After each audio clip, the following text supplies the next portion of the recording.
bonsoir, bienvenue à tous pour ce 3e épisode du Ciné-Débat de Télé-Sorbonne, le podcast où 2, 3, 4 personnes, voire plus, si nous sommes fous, se battent autour d'un film qu'elles ont ramené autour d'un thème.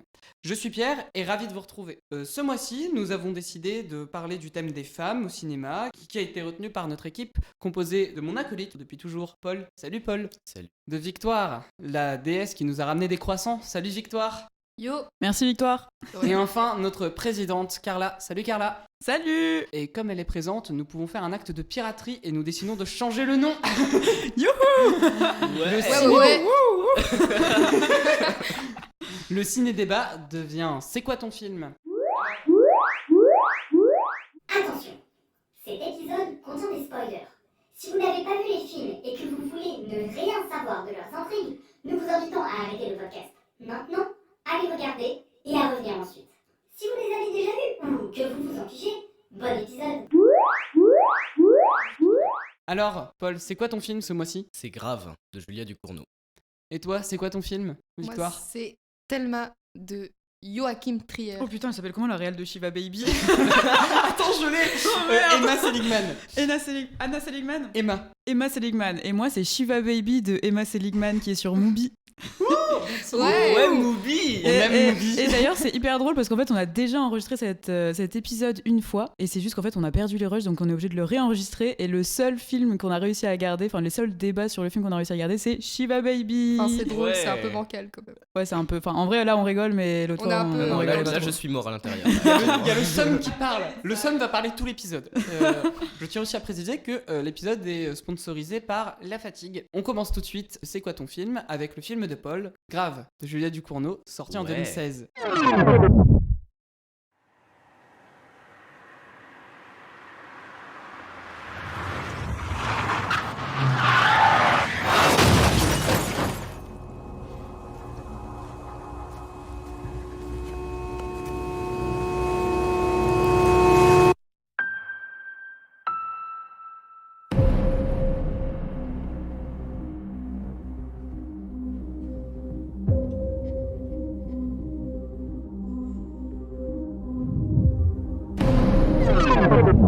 Grave, de Julia Ducournau, sorti en 2016, raconte l'histoire de Justine, jeune fille végétarienne qui rentre en école de vétérinaire où toute sa famille a été. Or, pendant l'intégration, elle doit goûter un rein de lapin cru. Avec l'aide de sa sœur Alexia, de son colocataire Adrien, Justine prend goût à la viande, mais est-ce seulement la viande animale ? C'est donc le film de Paul. Alors, c'est quoi ton film ? Bah, c'est Grave. Mais merci. Tu Et viens d'en faire le résumé. Oui, mais tu peux... pourquoi ce film en fait ? C'est un film. Donc, la thématique du mois, c'est les films de femmes. Et donc, la réalisatrice et le personnage principal étant des femmes, j'ai trouvé que c'était approprié. En plus, ça faisait longtemps que je voulais le voir parce que j'aime beaucoup Julia Ducournau, donc ça faisait 2 ans. Là, c'est le moment où je développe mon avis, c'est ça ? Ouais, tu développes ton Ouais. avis s'il te plaît, parce que sinon c'est gênant. Ouais, je sais pas, t'avais peut-être d'autres questions. J'ai bien kiffé parce que je trouve que Julia Ducournau, c'est son premier long métrage et je trouve qu'elle a une maîtrise de son scénario, de ses acteurs, de son image.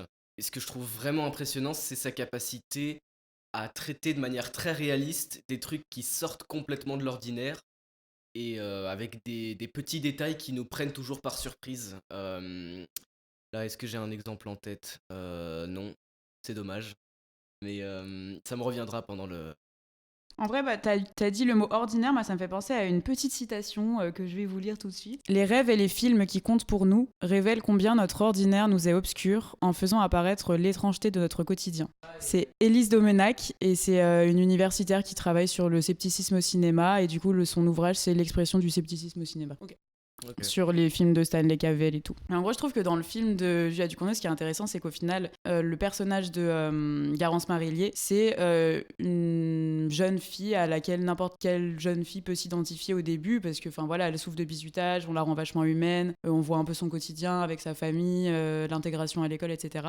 Donc en même temps, c'est une fille qui est ordinaire, et en même temps, elle a ce côté quand même qui est monstrueux. Et du coup, je trouve que c'est hyper intéressant parce qu'au final, on reprend un modèle classique de la jeune fille en quête d'émancipation, et en fait, on le change. On le transforme, on en fait quelque chose de nouveau pour justement proposer un nouveau modèle aux jeunes filles. Du coup, moi, c'est vraiment ça que je trouve intéressant. La banalité du mal. La banalité du mal. C'est tout, voilà. Merci, Ok, Victoire. est-ce que tu peux développer sur la banalité du mal, Victoire ? Ok, donc si je me souviens bien, la banalité du mal de Hannah Arendt, c'est sur le fait de relativiser sur les atrocités qui peuvent être faites. Et j'ai trouvé, en fait, essayer de trouver une raison pourquoi ça a été commis et voir au-delà du monstre, en fait. Oui, c'est ça, c'était. Elle a écrit ça au moment où il y avait les procès de Nuremberg, il me semble, et du coup. C'est envers un des nazis qui a été dans la solution finale. Ça. Ouais, c'est ça, Ouais, mais ouais, qui c'est ça. travaillait à Et- Auschwitz, je crois, un truc ouais. comme ça, qui était responsable C'est qu'est-ce qu'on d'Auschwitz. fait en fait des gens qui ont participé à la solution finale, qui faisaient partie du système, mais qui en fait, est-ce qu'ils ont subi le système ou pas? Mais du coup, en rapport avec Grave, est-ce que tu peux dire Ben non, mais du coup, c'est ce que disait. Il y a cet aspect très normal de Justine, et il y a cet aspect très monstrueux qu'elle elle a envie de goûter de la chair humaine. Et que Julia Ducournau nous montre en fait son côté un peu. Enfin, son côté humain, justement. Et donc, malgré nous, on a quand même de la sympathie parce Grave. que c'est le.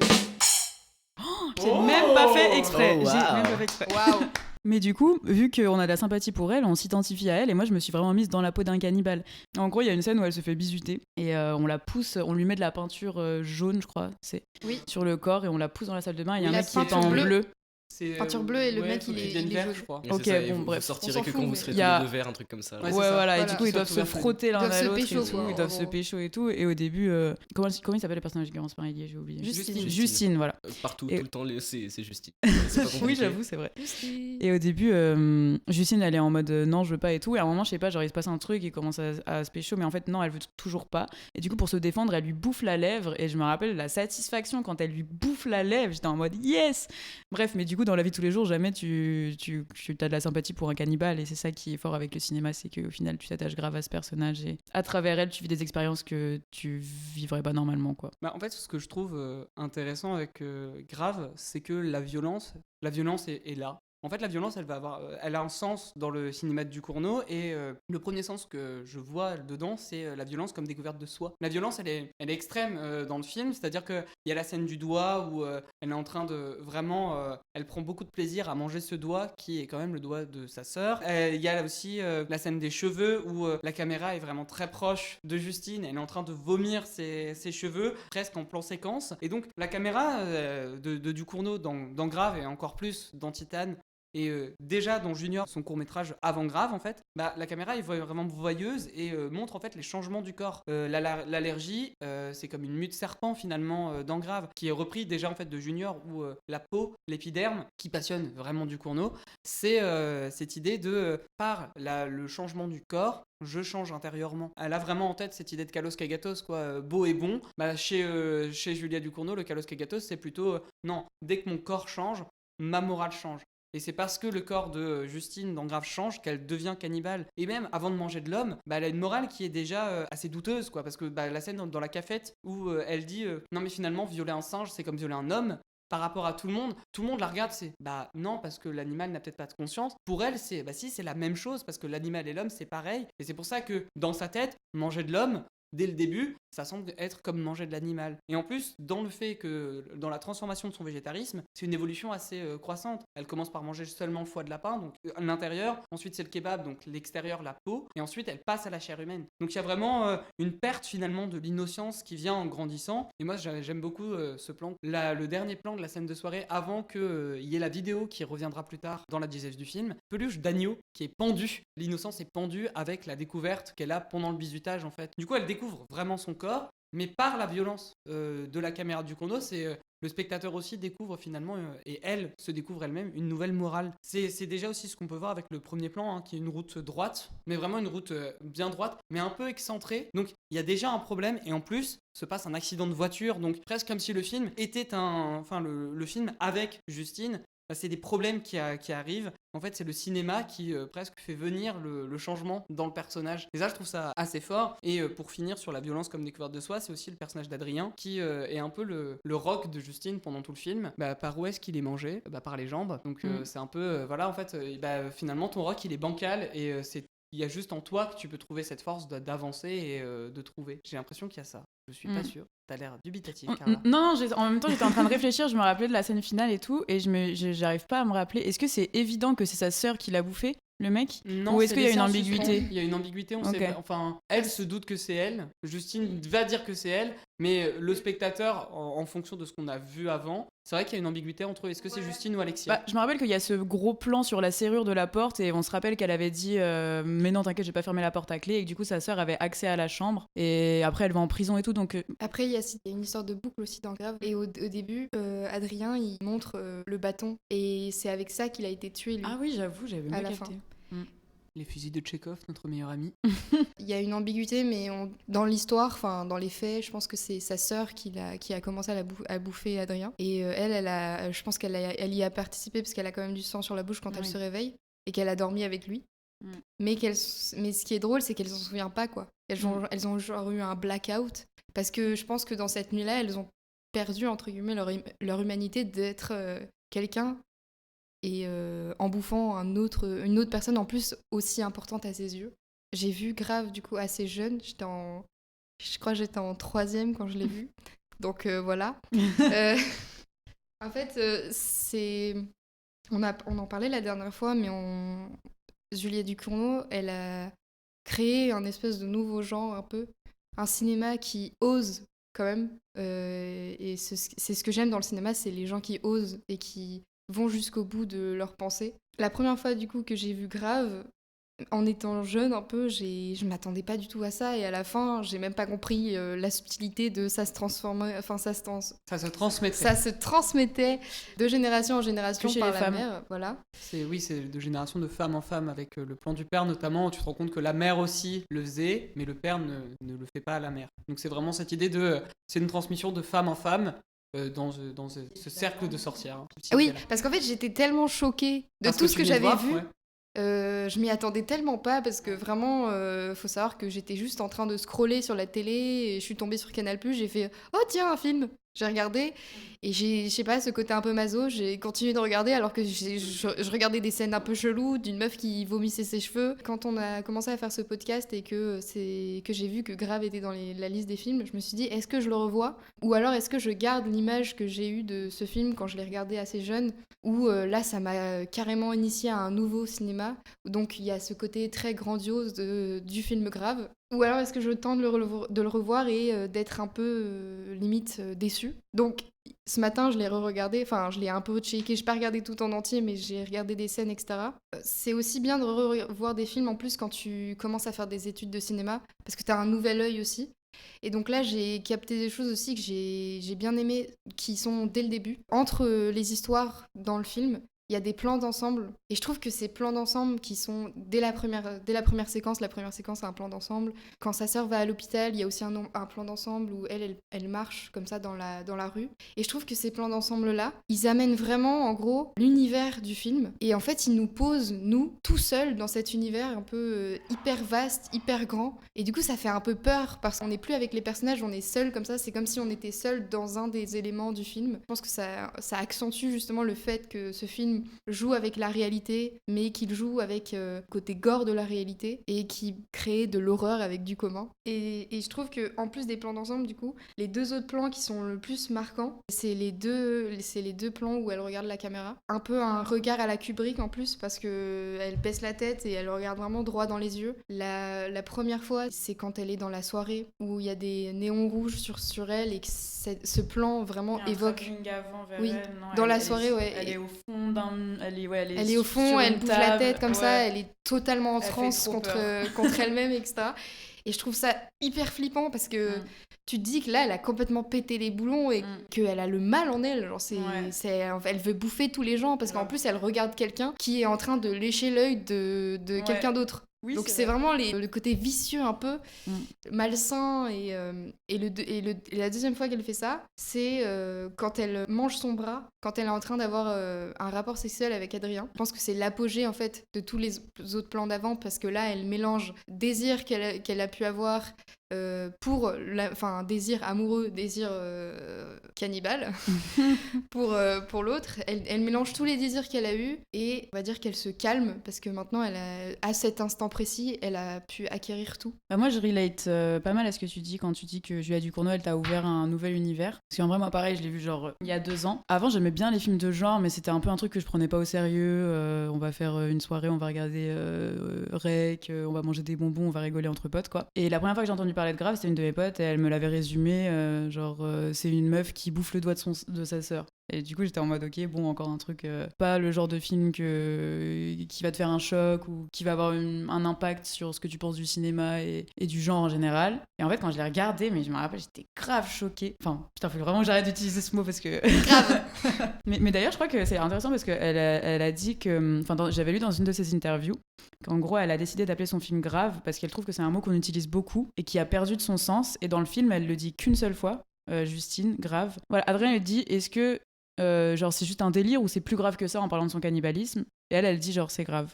Non, mais c'est avant ça, mais du coup, ce qui est intéressant, c'est que quand elle dit que c'est quelque chose de grave, en fait, c'est que tout ce qu'elle fait en reprise finalement sur le corps de l'autre, la reprise en main du corps féminin sur le corps hétéronormé et dans la société patriarcale, parce que toute la fin, c'est quand même, c'est ça, c'est cette boucle de femme en femme qui mange le corps de l'autre, et quand on voit le corps du père, c'est vraiment, la mère reprend le contrôle sur le corps du père, reprend finalement par cette violence-là le contrôle de son corps sur le corps de l'homme, et c'est un peu, je pense aussi cette idée, c'est grave, ce qui est grave, c'est que la femme n'ait pas le contrôle propre de son corps, quand on dit que c'est quelque chose de grave, alors que ça ne devrait pas l'être. Et l'utilisation du mot grave dans le film, c'est vraiment cette idée de, non mais il faudrait retirer le fait que c'est grave qu'une femme en fait ait le pouvoir sur son propre corps. J'avoue, je l'avais pas du tout vu comme ça, mais je suis grave d'accord avec ce que tu dis, c'est un truc que j'ai pas mal aussi vu dans le film, et je trouve qu'il y a une scène en particulier qui cristallise vraiment ça, c'est quand t'as Adrien qui est torse-poil en train de jouer au basket et tout, et que t'as Justine qui est en face de lui et qu'il le regarde comme si elle allait le baiser sur le terrain de foot, quoi. Ou en même temps le manger, genre on sait pas trop. Et ce qui est intéressant, c'est que Ducournau le sexualise pas du tout. C'est un plan qui est fixe, non, qui suit au un contraire, peu. je trouve qu'il y a quand même très centré sur son torse. Ouais, c'est très centré sur son torse. Au fur et à mesure, elle zoome un peu. Au départ, ça l'est pas du tout. Et au fur et à mesure, elle le sexualise. C'est ça que je trouve assez intéressant. Enfin, c'est là où tu sens que c'est une femme qui réalise, parce que c'est pas directement je sexualise le corps. Alors déjà, elle sexualise l'homme par rapport à la femme. Voilà, moi j'avais jamais vu ça, j'avais jamais vu une scène comme ça au cinéma. Mais par contre, elle le fait petit à petit, et donc c'est pas juste. Oui, puis il y a un sens derrière, quoi. C'est pas. Ouais, c'est ça. J'ai pas juste mis son cul, quoi. Surtout comme tu l'as dit, il y avait un sens derrière, quoi. C'était pas juste pour montrer les pecs d'un gars. Mais je pense que les films, en fait, de ce genre-là. Je pense que pour moi, c'est les films les plus perturbants et les films les plus marquants, parce que ça mélange justement réalité et fiction avec beaucoup de subtilité et en même temps de façon très crue. Les scènes les plus marquantes, justement, c'est soit quand elle vomit ses cheveux, soit quand elle regarde la caméra et qu'elle va nous-mêmes nous bouffer, en fait. C'est ça le truc, c'est qu'on a peur même d'elle. Putain, je voulais dire un truc intéressant, en plus j'ai oublié. Bon, vas-y, parle. Du coup, je pense que tu vas te relier parce que j'ai à peu près ça. Parce que en fait, après, grave, tout ce que j'ai dit intéressant sur le plan intellectuel, moi, quand je suis devant le film, j'ai un problème. En fait, pour moi, le film a déjà un problème de rythme. Il prend beaucoup de temps à démarrer. Ce que tu étais en train de dire sur les scènes les plus marquantes, c'est les scènes de violence. Et c'est parce que moi, je trouve que les scènes de violence sont très esthétisées. Il y a des couleurs chaudes. La réalisation devient de plus en plus intéressante, notamment avec son utilisation du son. Avant qu'elle commence à bouffer des gens, son utilisation encore une fois, de la couleur. Et elle contrebalance ça par des scènes de réalité. Il y a notamment les scènes de vie, donc les scènes de vie quotidienne.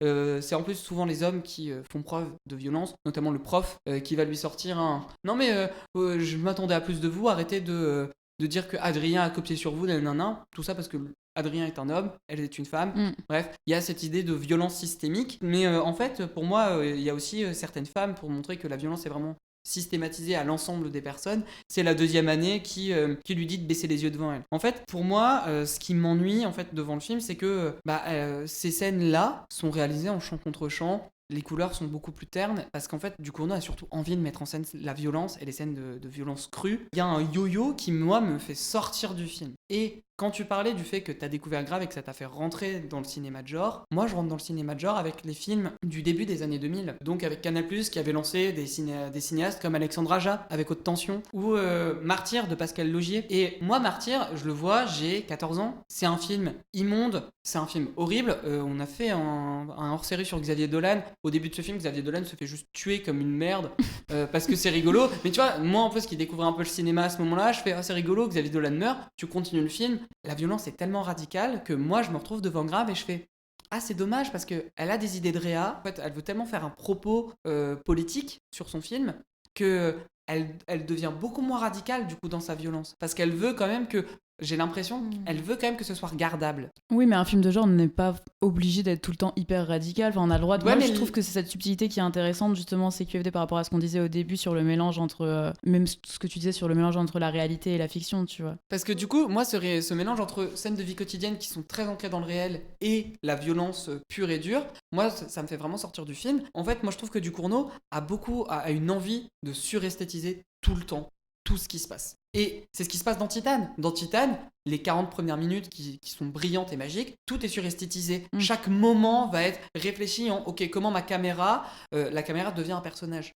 Et ça, je le vois plus. La suresthétisation, je la vois beaucoup plus dans Titane que dans Grave. C'est ça, mais j'ai vraiment l'impression que dans Grave, elle a déjà cette idée. Je veux dire, le moment du cheval qui est en train de courir. Oui, c'est vrai qu'il y a des Et là, plans, tu fais waouh! Moi, là, je retourne dans le film. Et ensuite, elle te balance la scène du doigt. Ah ouais, quand même, là, elle commence vraiment à vouloir aller avec de plus la en musique plus. derrière Avec les la musique, orgues, mais la musique, on n'en a pas parlé, mais... Je vais citer le musicien parce que Vas-y. Jim Williams fait un travail de dingue. Enfin, cette musique qui fait une espèce de valse infernale pour dire, voilà, enfin, c'est un cercle vicieux, on peut jamais sortir de cette violence.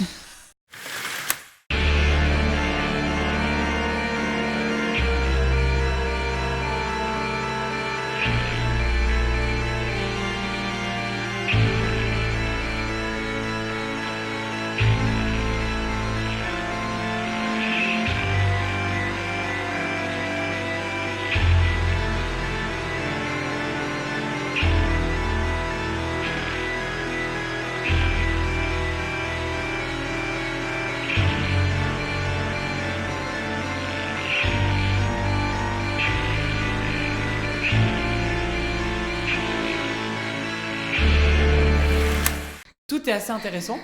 Je trouve qu'il y a plein de bonnes idées qui parcellent le film, mais c'est juste que devant, en termes de création artistique finie, moi je sors facilement du film parce que je trouve que en fait, Ducournau a vraiment peur presque d'entrer dans une radicalité. Non, tu vois, je peux pas te laisser dire ça. Elle a pas peur. Elle a voulu. Je suis pas d'accord avec toi parce Elle a que voulu. Non, mais je pense qu'elle a eu le Final Cut. Il y a pas de souci. Mais c'est juste que du coup, je me retrouve devant un film qui, en fait, non, mais j'ai pas envie de dire. J'ai pas envie de critiquer le film pour ce qu'il n'est pas. C'est ça que j'ai envie de dire. Et du coup, moi, juste en termes de produit fini devant, je vais finir là-dessus. C'est juste que je trouve que il y a vraiment en fait cette volonté d'esthétiser me happe. Mais quand elle retourne à la vie quotidienne, j'ai l'impression qu'elle désavoue en fait le fait que la violence esthétisée permet d'être le vecteur de son propos. Parce que c'est par là, en fait, pour moi, qu'elle passe son message. Et quand elle retourne, du coup, à la vie quotidienne et qu'elle fait quelque chose de beaucoup plus simple, il y a quelque chose qui, en fait, j'ai l'impression que le soufflet tombe à plat, quoi. Mais justement, je suis pas d'accord avec toi parce que ce contraste-là, de faire des scènes de violence et des scènes de réalité, ça renforce le côté marquant du film, en fait. Ça l'ancre dans la réalité. C'est ça qui le rend d'autant plus horrible, c'est que tu as l'impression de pouvoir tomber dedans à tout moment. S'il était que dans la violence, moi, justement, ça me sortirait du Pareil, truc. Je serais en moi, mode, justement, c'est pas réel, ça peut pas être. C'est ça qui fait la force du film, c'est son côté réaliste. J'ai un problème avec la radicalité des films de genre. Vous l'aurez compris, nous vous recommandons chaudement de découvrir Grave de Julien Ducournau. C'est un très bon premier repas si vous découvrez le grand banquet du cinéma de genre. Et si vous avez envie de le découvrir, il est disponible sur Canal+, pour encore quelques semaines. Toujours dans l'idée d'une femme qui reprend le contrôle de sa vie, nous allons parler du film de Victoire, Thelma de Joachim Trier.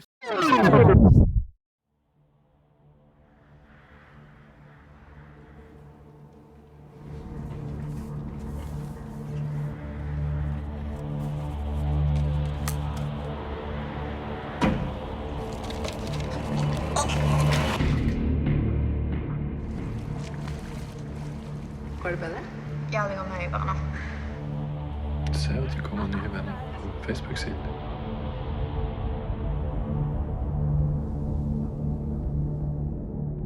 Var det för någon? Thelma de Joachim Trier, sorti en 2017, est un film norvégien racontant l'histoire de Thelma Hailey Harbo, sinon je vais me faire taper par Victoire, qui est une jeune fille de bonne famille chrétienne qui s'installe à Oslo pour ses études. Très vite, et à mesure qu'elle tombe amoureuse d'Anya, elle fait de plus en plus de crises d'épilepsie. Des phénomènes étranges commencent alors à se passer. C'est le film de Victoire. Alors Victoire, pourquoi ce film ? Parce que c'est l'un de mes films préférés déjà. Et qu'en apparence, du coup, Thelma, c'est l'histoire de ce que tu as dit. Ah oui, là j'ai vraiment j'ai repris Ouais. quasiment le synopsis Allociné. Hein. Et en fait, quand on creuse suffisamment, vraiment, il n'y a pas besoin de creuser et de se ménager les ménages. Non, attends, attends, c'est quoi le mot déjà ? Les méninges. Oui, mais Ménager les méninges. Attends, de se tirer Creuser les méninges. Triturer. Triturer les méninges, voilà, exactement. Ah, ça me dégoûte. En fait, on peut déterrer vraiment toute une allégorie au pouvoir de Thelma, et c'est cet aspect-là que je trouve vraiment très intéressant dans le film, parce que Thelma, elle vient d'une famille très conservatrice, très religieuse, etc. Donc, il faut vraiment pas commettre de péché, faut pas être lesbienne. Voilà, exactement. Sinon, sacrilège.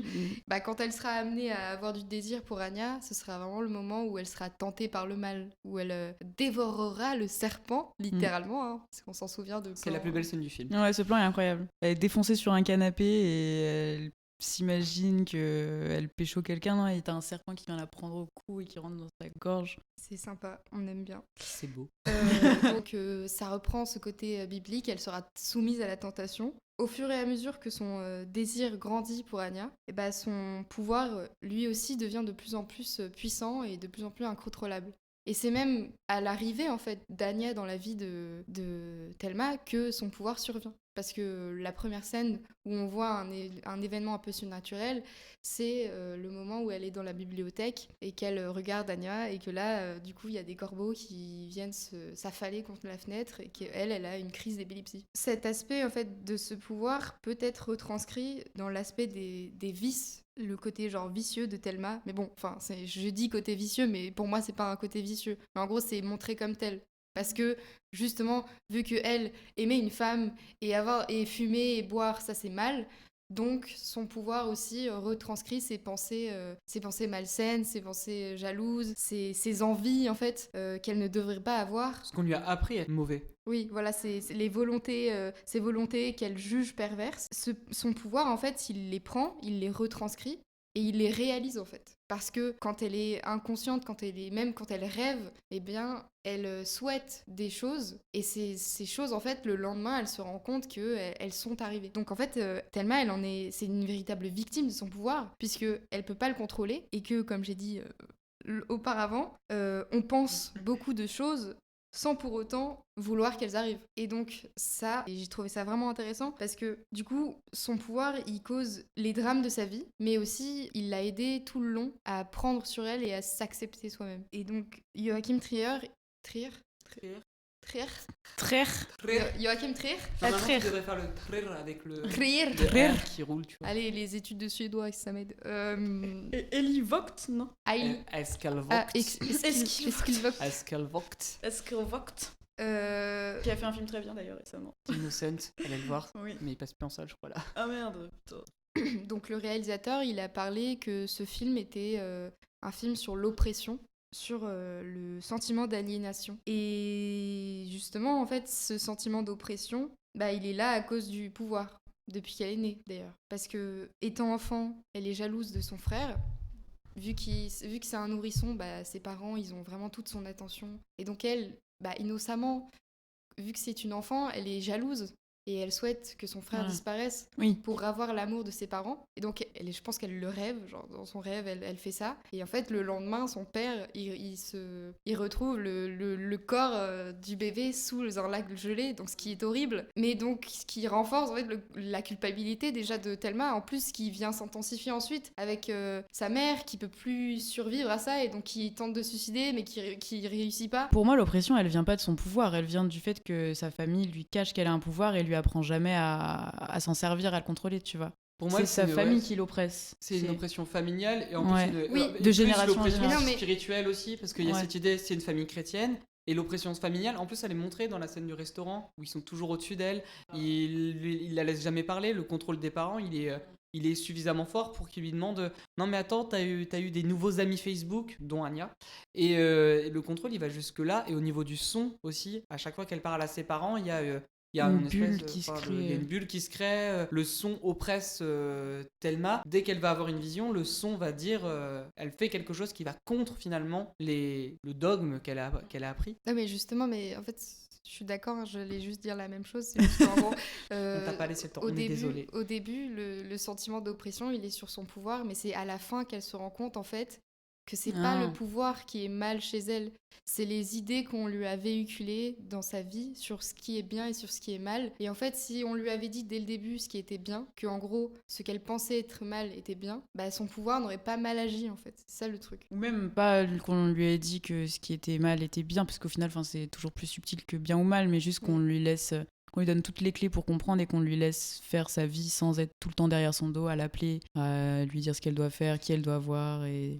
Du coup, quand Thelma, elle en veut à Anya d'être à la fois une source de plaisir pour son cœur, mais aussi une déchirure pour ses valeurs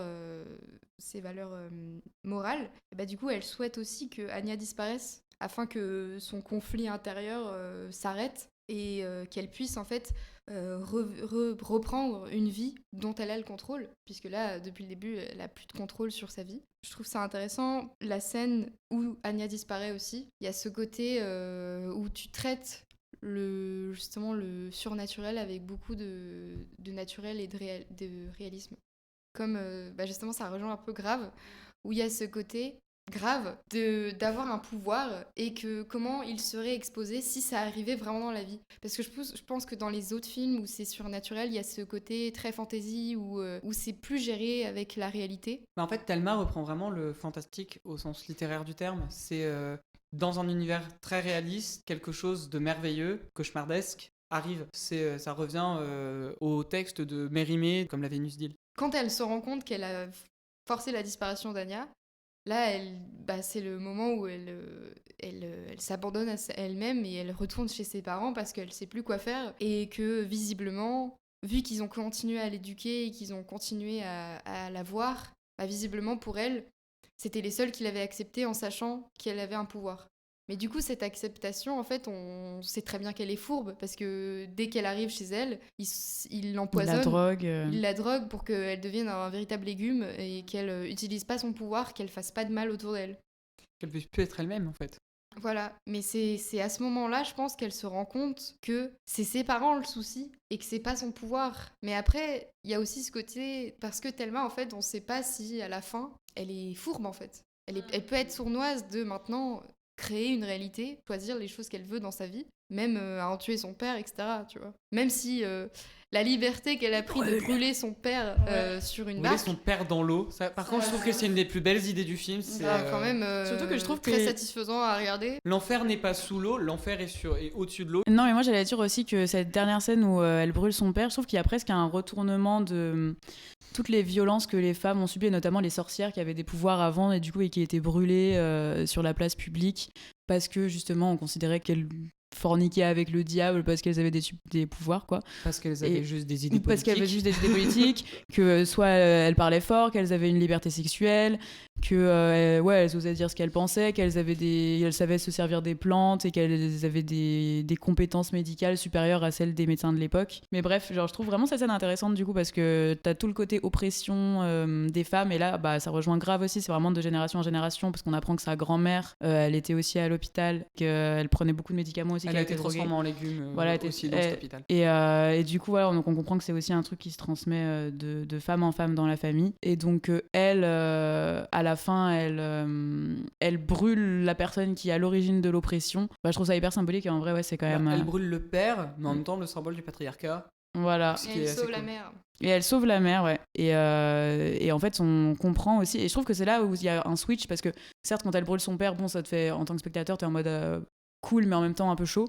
Ah non, parce que vraiment c'est bien fait pour lui. Mais non, mais parce oui, que moi aussi, mais bon, tu vois, il y a en un vrai, je suis truc où pas tu te d'accord dis. parce qu'il y a une espèce de sympathie aussi pour le père parce que c'est pas tout blanc ou tout noir. Oui, Parce voilà. que même le méchant... Ça, c'est et même le- c'est la puissance de l'écriture de Vogt, je trouve. C'est là où tu sens Vogt qui écrit de façon ses personnages, et il n'y a pas de manichéisme du tout chez Vogt, et c'est ça qui est vraiment Même cool. Trier, il a dit que il n'était pas d'accord avec les idéologies du père, mais que il croyait en fait à la détermination que le père avait dans ses valeurs. Et que même le père, d'une façon objective, il est pas méchant, parce que même quand tu le vois, genre, il y a la scène où Thelma, je sais pas si vous vous en souvenez, mais Thelma, en gros, elle dit à un de ses amis, tu sais qui fait ton téléphone? Parce que lui, il disait qu'il croyait pas en Dieu. Et vu que lui, il a pas de réponse, elle le lit avec ça en mode, tu crois à les scientifiques que tu connais pas, mais tu crois pas Dieu. Et donc lui, il se sent un peu con, tu vois. Et après, elle raconte ça à son père, et son père lui dit, mais qui es-tu pour juger? Et j'aime pas cette façon de penser. Et après, du coup, elle redescend un peu, elle est en mode, ok, je fermerai ma gueule. Et du coup, bah, ça crée une espèce de dignité au père aussi, tu vois. C'est pas un connard fini. Oui, je suis d'accord, il y a une ambiguïté, mais ce que je voulais dire, c'est que la première fois où elle se sert de son pouvoir de manière positive, c'est pour redonner la mobilité à sa maman. Et je trouve que c'est là où tu te dis en tant que spectateur, ah ouais, en fait, maintenant qu'elle a brûlé une des personnes qui était à l'origine de son oppression, qu'elle se rend compte qu'elle a un pouvoir et qu'elle l'accepte et qu'elle se dit, je vais m'en servir pour faire des choses bien, tu te dis, waouh, c'est ouf, en fait, elle peut vraiment faire des choses qui sont bien, et en fait, elle a un pouvoir de malade entre ses mains, et elle peut sauver le monde entier, tu vois. Mais je trouve que une fois que, en fait, genre, ça fait un peu des ascenseurs émotionnels, parce que du coup, t'as ça et tu te dis, waouh, c'est trop bien, et toi, elle a ce pouvoir. Et en fait, après, justement, t'as toute l'ambiguïté de la fin du film, où du coup, elle fait revenir aussi Anya dans notre réalité, enfin, le monde normal, parce que je sais pas trop où elle était avant, mais bref. Dans le mur, hein. Dans le mur. Et on voit qu'elle est posée sur les marches dans la cour de sa fac, au soleil et tout, et qu'elle imagine Anya qui vient lui faire un bisou dans le cou. Et là, Anya arrive vraiment pour lui faire un bisou dans le cou. Et tu te dis, mais en fait, est-ce qu'elle va pas continuer aussi comme ça de servir de son pouvoir pour attirer les gens, et du coup, est-ce que c'est pas mal au final? Enfin voilà, il y a toute cette... Moi, c'est là ma limite avec le film, c'est-à-dire la question qu'il pose autour du libre arbitre. C'est en fait la première fois où Anya vient la voir, elle sait pas pourquoi, c'est parce que Thelma a utilisé de façon inconsciente son pouvoir parce qu'elle voulait voir Anya. Quand j'ai terminé le film, la première fois que je l'ai, du coup, quand je l'ai vu pour le podcast il y a un mois maintenant, à l'époque. du coup, donc il a eu le temps de mûrir et de grandir en moi. C'était, moi, je voyais vraiment tout son pouvoir comme une acceptation de soi, même c'était renforcé par la tagline de l'affiche. C'est Sometimes the most terrifying discovery is who you really are. Et il y a vraiment cette idée elle se découvre vraiment elle-même par l'utilisation de ce pouvoir. Et ce pouvoir, c'est finalement le fait qu'elle soit homosexuelle et le fait que ce soit une femme. Tout le long, c'est vraiment cette idée de reprise de pouvoir par elle, avec, je trouve, une expérience esthétique qui est passionnante dans tous les moments où elle est dans ces scènes de crise, en fait, où elle est sous l'eau, mais bloquée, où elle est vraiment, elle se bloque sous l'eau, elle est bloquée par des briques, ou l'incroyable scène du serpent, où c'est vraiment dire que Thelma, c'est cette ingénue qui n'a pas vraiment vécu la vie parce que l'oppression de ses parents et de sa famille était, en fait, ils avaient peur qu'elle se découvre vraiment. Et dès qu'elle commence à parler à d'autres personnes de différentes cultures, etc., elle découvre le savoir, et c'est là où je te rejoins avec ce symbole de la jeunesse. Ce qui est intéressant aussi, c'est que Anya, c'est ce personnage qui est assez simple dans sa morale, elle est présentée de façon très simple, d'où la scène de chant contre chant quand elle boive du vin. Elle Anya, est très silencieuse aussi, surtout Anya. Elle est très silencieuse, Anya, elle parle peu, et son décor est vraiment, c'est du bleu avec seulement un canapé, alors que derrière Thelma, c'est fourni, il y a 1 milliard de livres, presque comme si elle avait beaucoup à réfléchir et à essayer de comprendre sur elle-même. Et pour moi, c'était ça au départ. Et j'ai repensé au film, et je commence à me dire, non mais en fait, c'est quand même étrange que le film vient parler finalement de libre arbitre, dans le sens où du coup Thelma veut advenir des choses. Et à la fois, il y a quelque chose de féministe dans l'idée que Thelma s'affirme elle-même et peut sortir du patriarcat en brûlant ce symbole, mais en même temps, il circonscrit le propos en bouclant le film avec le premier plan du film, c'est aussi son dernier. Donc presque un moment de la vie où elle est en train de faire ses essais, elle a le droit de changer à ce moment-là. Mais donc le film est circonscrit à un seul moment, et en plus c'est presque la femme est capable, par l'idée de féminité dans le film, elle peut choisir tout ce qui lui arrive, d'accord, mais sauf qu'elle force presque les choses à arriver. Et moi j'ai un peu cette idée de ces 2 hommes blancs qui ont écrit le film, l'un derrière la caméra et Triers et Vogt au scénario en même temps, qui écrivent vraiment cette idée de bah en fait la femme est capable de tout, d'accord, mais sauf qu'elle finalement c'est pas vrai puisque c'est un pouvoir. Et du coup je me retrouve vraiment dans cette idée de bah oui le libre arbitre peut-être il existe, mais en même temps c'est la femme force les choses. Enfin il y a une ambiguïté très bizarre avec ce pouvoir qui moi me gêne d'un point de vue purement théorie féministe et de genre en fait.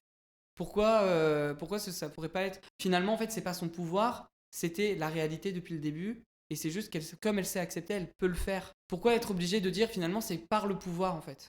C'est ça que j'aime pas dans cette fin. Je trouve qu'en fait ça fait, comme je disais que le soufflet retombe, là le soufflet tombe vraiment juste à la fin du film. S'il y avait pas le plan juste avant d'Anya qui vient l'embrasser, et en fait après que ça se passe vraiment... Et ça se passe vraiment après, non? Ouais, ça se passe Mais vraiment c'est aussi après. pour montrer qu'elle maîtrise son pouvoir. C'est ça Ouais, c'est ça qu'elle qui est là. intéressant. Mais en même temps, je trouve que du coup, d'un point de vue libre arbitre et choix, et uniquement de trajectoire de personnage, je sais pas, je trouve que du coup, dans le symbole, c'est presque comme s'il y avait encore des chaînes, parce que c'est circonscrit du coup au propos du film, circonscrit à quelque chose de fantastique. Et donc, comme si ça pouvait pas exister dans la réalité. Comment ça, comme si... Enfin, à un moment, ouais, t'as dit une phrase, t'as dit c'est un pouvoir, du coup, c'est pas réel. Et du coup, t'aurais aimé que... Enfin... Bah que finalement, en fait, il n'y ait pas ce plan et que uniquement, en fait, comme elle s'est acceptée, bah c'est bon, en fait, elle peut être heureuse, quoi. Enfin, et qu'il n'y ait plus d'histoire il n'y ait plus d'histoire de fantastique, en fait. Ah c'est ouais. dégager, en fait, c'est un peu ça. Je trouve que du coup, le fantastique dit que bah, c'est quelque chose de fantastique, finalement, que la femme puisse accepter.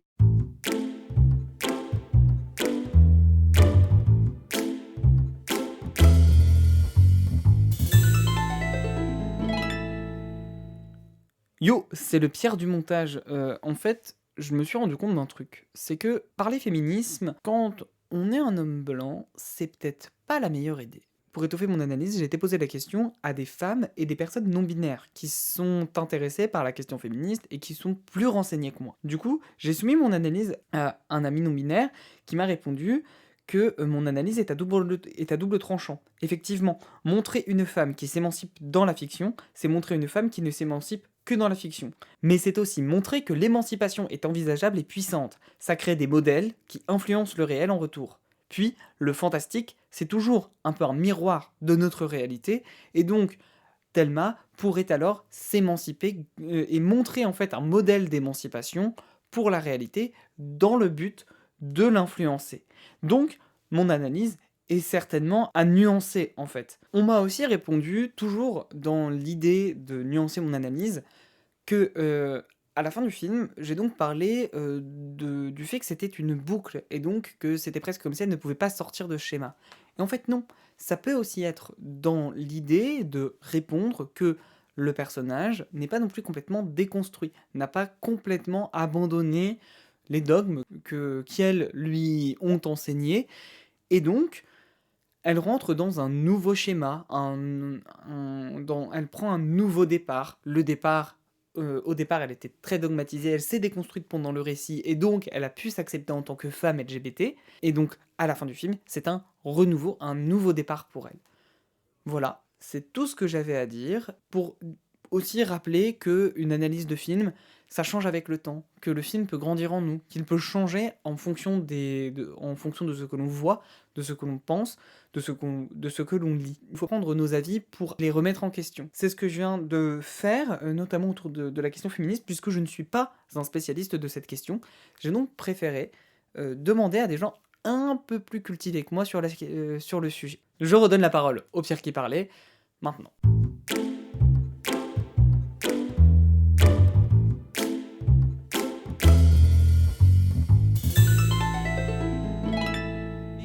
Je sais pas, du coup, devant le film, Ouais, j'ai une relation très ambiguë avec le film, en fait. Ouais, je comprends. En vrai, moi aussi, la fin, j'étais... Enfin, au début, je savais pas trop quoi en penser et tout. Et au final, après réflexion, je me suis quand même dit que, tu vois, genre, une fois qu'elle apprend à maîtriser son pouvoir et qu'elle l'accepte, bah, j'ai pas envie que son pouvoir il parte en fait. J'ai envie qu'elle le réutilise et j'ai envie que voilà. Mais après pas forcément pour faire ce qu'elle a fait, tu vois. Genre moi j'aurais aimé la voir faire des trucs plus stylés. Mais bon après voilà c'était la fin du film donc on n'allait pas. C'est une manière aussi de conclure aussi. Oui mais sans que ce soit encore tout noir ou tout blanc. Elle va continuer sa vie avec ce pouvoir qu'elle maintenant maîtrise. Je trouve qu'on n'a pas parlé par contre d'un point qui est important dans le film. c'est au niveau de la réalisation, de comment il y a une tension dans le film qui est très présente dès le début, qui est à son paroxysme au moment où elle a une crise, justement à la disparition d'Anya, où il y a le grondement de la musique et les lumières qui clignotent dans la machine là où elle est pour faire une radio de son... Un mini RM, je crois. Ouais, un RM, voilà. RM. Ah, et je trouve que, justement, pas comme dans Grave, parce qu'on est vraiment en train de lier les choses, mais il y a cet aspect de « je vais vous montrer un aspect assez réel et en même temps fictionnel de la réalité qui peut être très marquante au niveau de... ah là, elle passe un IRM, mais normalement, les IRM, c'est pas aussi puissant, tu vois, c'est pas aussi marquant de voir ça... Et ça, c'est grâce à la musique, c'est grâce au plan. Il y a aussi un truc qui est trop bien, et quand je parle d'expérience esthétique, moi, c'est vraiment ce que je garde de Thelma, c'est vraiment cette expérience esthétique dingue des scènes de crise. C'est au moment où Anya disparaît, c'est le verre, enfin la vitre qui se brise. Ouais, t'as un ralenti. Il y a un ralenti et le son, la mais musique, c'est justement, on n'entend pas se briser, c'est hyper silencieux. Ouais. Et alors qu'il y a eu ce grondement de musique, la tension qui grimpe, la scène est d'une construction, mais c'est très détaillé, mais enfin c'est... Comment dire, j'ai pas le mot en tête, c'est concret, hyper carré, précis. Quoi. C'est d'une précision, c'est de l'orfèvrerie, quoi. La scène est vraiment construite de façon, à la façon d'un orfèvre qui a vraiment... Tout est fait pour qu'on ressente un maximum d'émotion et de peur, en fait, tellement la tension gronde pour finalement un silence de plomb. Parce que c'est ça, finalement, qui va rester en plus à Thelma, c'est ce silence d'Anya qui ne peut plus lui répondre parce qu'elle a disparu. C'est ce que t'allais dire, non ? Oui. Oui, parce qu'en fait, il y a ce côté de bien utiliser la musique et de bien utiliser le silence, qui a même quand quelque chose de très dur se passe à l'écran. Il y a dans le film aussi 90s, où il y a un moment où ils ont un accident de voiture. Et c'est exactement la même chose, en fait. Ils sont en train de chanter et de parler beaucoup dans la voiture, et ils regardent pas forcément la route. Et en gros, quand l'accident arrive, tout s'arrête, tout devient muet, et il y a juste un énorme flash sur l'une des personnes qui est dans la voiture qui est abasourdie de ce qui va arriver en fait. Et ça m'a vraiment fait penser à la scène dans Thelma parce que bien savoir comment utiliser en fait le sans-parole, je trouve ça génial parce que ça marque en fait d'autant plus que si tu utilisais des grands violons et des grosses trompettes pour faire wow, c'est dur, tu vois. C'est ça qui est terrifiant surtout parce que alors que le son commence vraiment à... Enfin, je l'ai dit, le travail du son dans Thelma en plus c'est vraiment très important parce que c'est lui qui marque toute la pression que ressent le personnage. D'un coup, quand il le coupe, quand on a un silence, en salle, ça devait être une émotion de dingue. J'aurais trop aimé le voir en salle. Parce que franchement, je l'ai vu tout seul devant mon ordi avec mes petites enceintes. J'étais, c'est sympa, mais avec une salle entière qui réagit à ce silence, je pense qu'il y a tout le monde qui retient sa respiration. Et juste après, dernier point, j'avais vu une conférence du coup des réalisateurs et ils avaient parlé du fait de créer du cinéma sur le moment même. Donc par exemple, il y a une scène où elle appelle son père et elle lui dit qu'elle a bu. Et donc, C'était improvisé totalement ?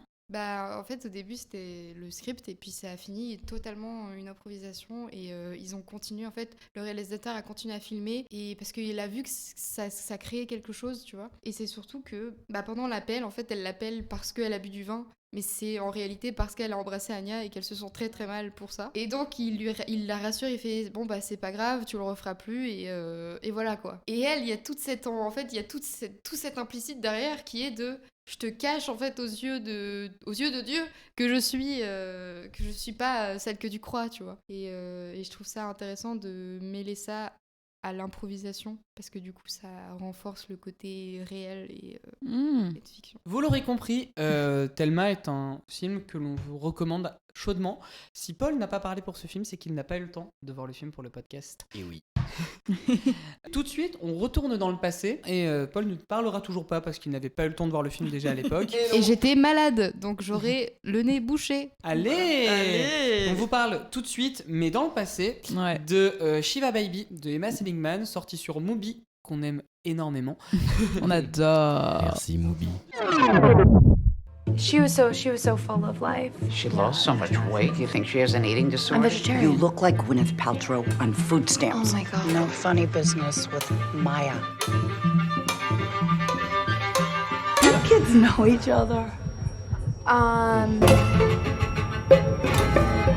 He's married? Yeah, huh?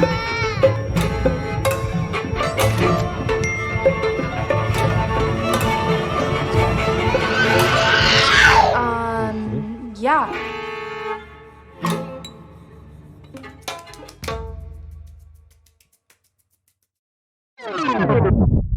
Shiva Baby de Emma Seligman, sorti en 2020 sur la plateforme Mubi, raconte l'histoire de Daniel, une TDS, qui va à une Shiva à la demande de sa mère. La Shiva étant une réception après un enterrement pour les juifs. TDS, c'est quoi? Travailleuse du sexe. Merci. Là, elle reverra Maya, sa petite copine du lycée, et les amis de ses parents. Mais très vite, l'un de ses clients arrive avec sa femme et sa fille. C'est le film de Carla. Alors Carla, pourquoi ce film ? Attends, juste, il y a une question qui me perturbe. Quoi ? C'est pas une travailleuse du sexe? C'est quoi le mot que t'as Non, utilisé ? c'est une sugar. Ouais. Sugar daddy, Ouais, sexe Enfin, contre argent, quoi. C'est Oui, pour de l'argent, mais pour C'est ça plus, rentre c'est plus dedans. complexe que ça, mais oui. Parce ok. qu'elle dit qu'elle en a plusieurs. Ah ouais ? Je m'en rappelle plus. Quand elle est sur l'application, etc. Ah oui, c'est vrai, t'as raison. Il y a plusieurs noms qui apparaissent. Du coup, moi, j'ai choisi Shiva Baby déjà parce que c'est un film qui est sorti sur Mubi, qui est une plateforme que j'affectionne particulièrement parce qu'il y a plein de films trop cool. Et j'ai découvert cette plateforme il n'y a pas très très longtemps. Mais ouais, et en plus, c'est un film qui devait de base sortir en salle. Et à cause du Covid, il n'a pas pu sortir en salle. Et au final, c'est un film qui a hyper bien marché sur les plateformes. Donc c'est cool. Moi, j'aime bien la forme du film parce que c'est un huis clos. Et je pense que les huis clos, c'est difficile parce que tu peux vite te faire chier, sachant que le décor ne bouge pas forcément beaucoup. Et là, pas du tout. C'est un film qui est hyper drôle, où personnellement, j'ai beaucoup ri. Et en même temps, je trouve que c'est un film qui est hyper angoissant.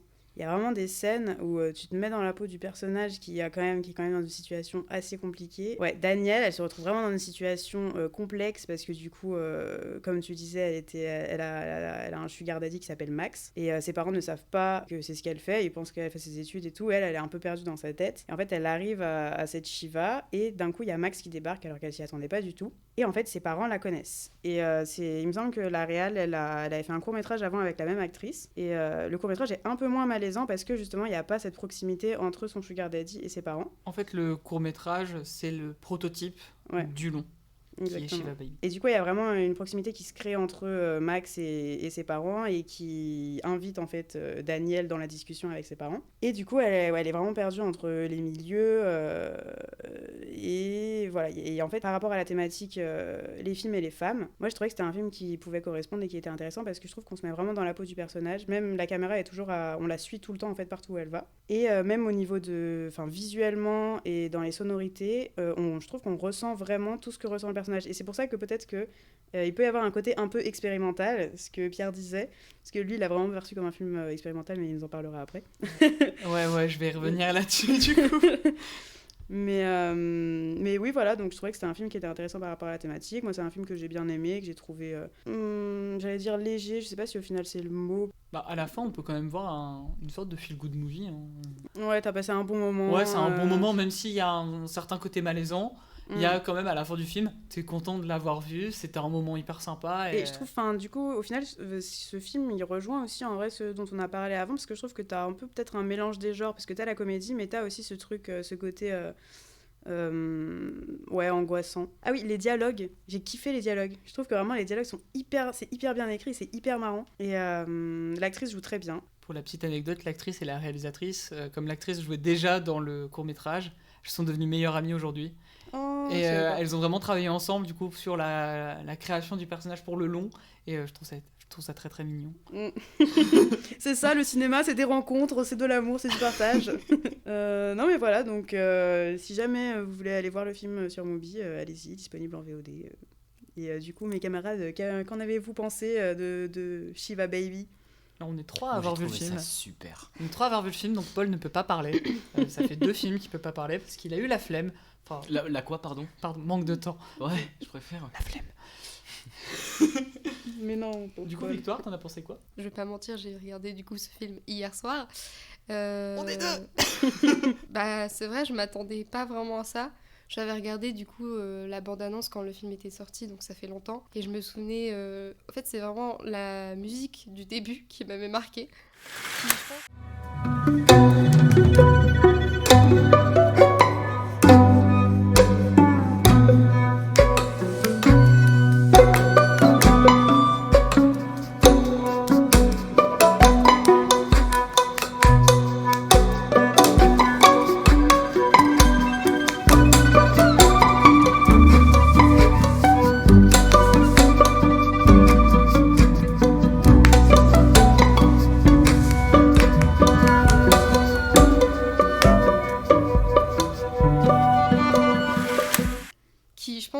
retranscrit beaucoup le côté stressant en fait du film, un peu tendu, qui appuie justement le climat un peu en mode oh là là, qu'est-ce qui va se passer quoi. C'est un violon un peu désaccordé qui est joué en pizz en plus, donc il y a vraiment cette idée derrière dans la musique de oui, c'est malaisant parce que c'est atonal, c'est très ça attaque les oreilles, donc c'est pour ça aussi que ça renforce beaucoup.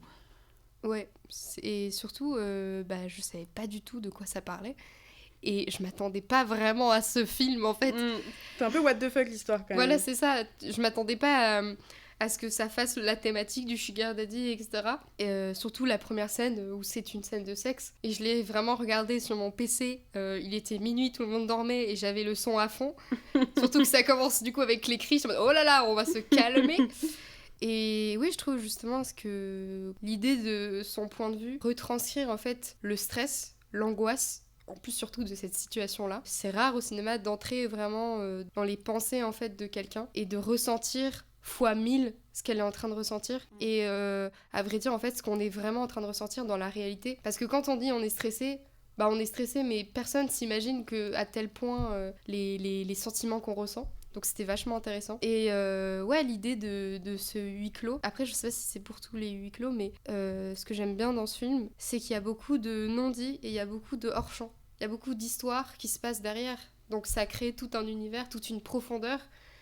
Là, c'est vraiment spécifique à ce film-là. Hein. Je te coupe, Ouais. mais parce qu'il y a plein de huis clos où parfois c'est juste 4 personnages qui sont dans cette salle et qui ne peuvent pas en sortir de tout le film, à part au début. À la mais fin. dans Shiva Baby, on connaît pas en fait leur vie à eux et on entre comme ça et justement on est justement initié à la vie de Daniel, du coup c'est comme ça qu'elle s'appelle, et à son passé, donc la relation qu'elle a avec Max. l'autre fille. Avec la fille, si, Ouais. attends, je l'ai noté, Maya. Voilà. La relation qu'elle a avec Maya, on l'apprend en fait par l'ambiguïté qu'elles ont dans les scènes.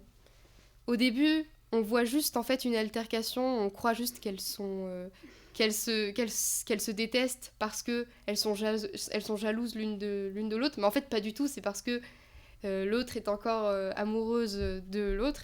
Et donc, vu qu'elle ne l'a pas, elle est en mode passif-agressive, justement, dans le film.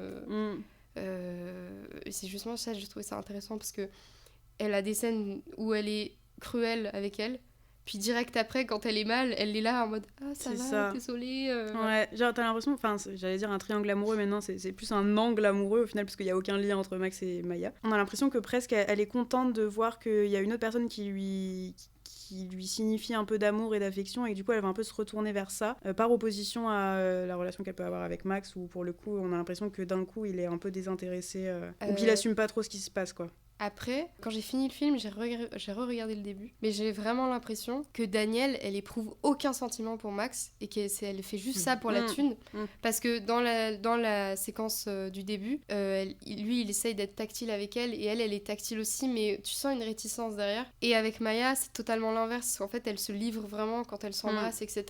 En fait, il y a le côté de l'amour. Et avec Max, elle a le risque de perdre l'argent. Donc c'est pour ça qu'elle continue en fait de faire genre elle est intéressée, donc elle lui envoie une photo d'elle dénudée, etc. La scène de la salle de bain où elle essaye de le sucer, mais du coup lui il refuse. Mais ça, en fait, j'ai vraiment l'impression qu'elle se force un peu parce que elle veut pas perdre son sugar daddy, tu vois. Pour moi, c'était un peu plus ambigu que ça, quand même. C'est comme si, d'un coup, tu vois, dans la scène de début, elle a vraiment le contrôle sur la relation, un peu le rapport de force de « c'est moi qui décide quand je viens et tu me passes l'argent et tout, et j'aime faire ça ». Et je trouve qu'après, quand au final, elle le voit dans son environnement naturel, avec sa famille et tout, elle a un peu l'impression de le perdre, tu vois, et du coup, elle va avoir plein de comportements qui vont essayer de le raccrocher à elle. Mais je sais pas si c'est lié qu'à l'argent, je pense que c'est peut-être un peu plus subtil, enfin, je sais pas. Je pense pas que ce soit lié qu'à l'argent et uniquement qu'à l'argent. Je pense que, alors c'est lié à l'argent, mais c'est aussi lié à la réputation qu'elle a dans le cercle des gens qui sont à cette Shiva. C'est-à-dire que pour moi, il y a cet énorme risque, et c'est ça qui crée l'attention de tout le film, c'est s'ils apprennent que Max est mon sugar daddy, tout ce que j'ai dit explose et elle tombe un peu en désuétude. Du coup, pour dire mon avis vite fait sur le film, j'ai énormément aimé le film. Premier argument, Diana Agron, dont on parle hors micro, qui est une actrice de Glee qui jouait Queen. Dès qu'elle est là, je suis content. Et ensuite, le film, c'est ça, c'est vraiment... Alors, au départ, je m'attendais pas non plus du tout à ce film. En termes d'horizon d'attente, moi, je pensais que c'était un petit chick flick au vu juste de l'image sur Mubi. Je commence le film et je fais ah oui d'accord, une scène de sexe qui est dans le flou et au premier plan c'est juste un appel de maman, presque comme s'il y avait un rappel à ses obligations et au fait qu'elle doit aller à cette Shiva, mais en plus elle n'est pas au courant, tout ce qu'elle fait est sa famille n'est pas au courant, tout ce qu'elle fait est caché derrière et un peu inaccessible. Et ce que j'aime beaucoup aussi, c'est pour venir assez vite sur le titre, c'est un mot valise entre Sugar Daddy et la Shiva. Sauf que elle c'est le Sugar Baby, donc Shiva Baby. Et en fait ce que je trouve, du coup j'ai eu très très peur, comme c'est un huis clos et même si le film dure 1h20, si c'est un film d'1h20 avec un ventre mou au bout de 30-40 minutes comme c'est souvent le cas dans les huis clos, faut que ce soit quand même tenu de façon assez magistrale. Et la réalisatrice, donc Emma Seligman, prend goût en fait vraiment à renouveler constamment sa réalisation.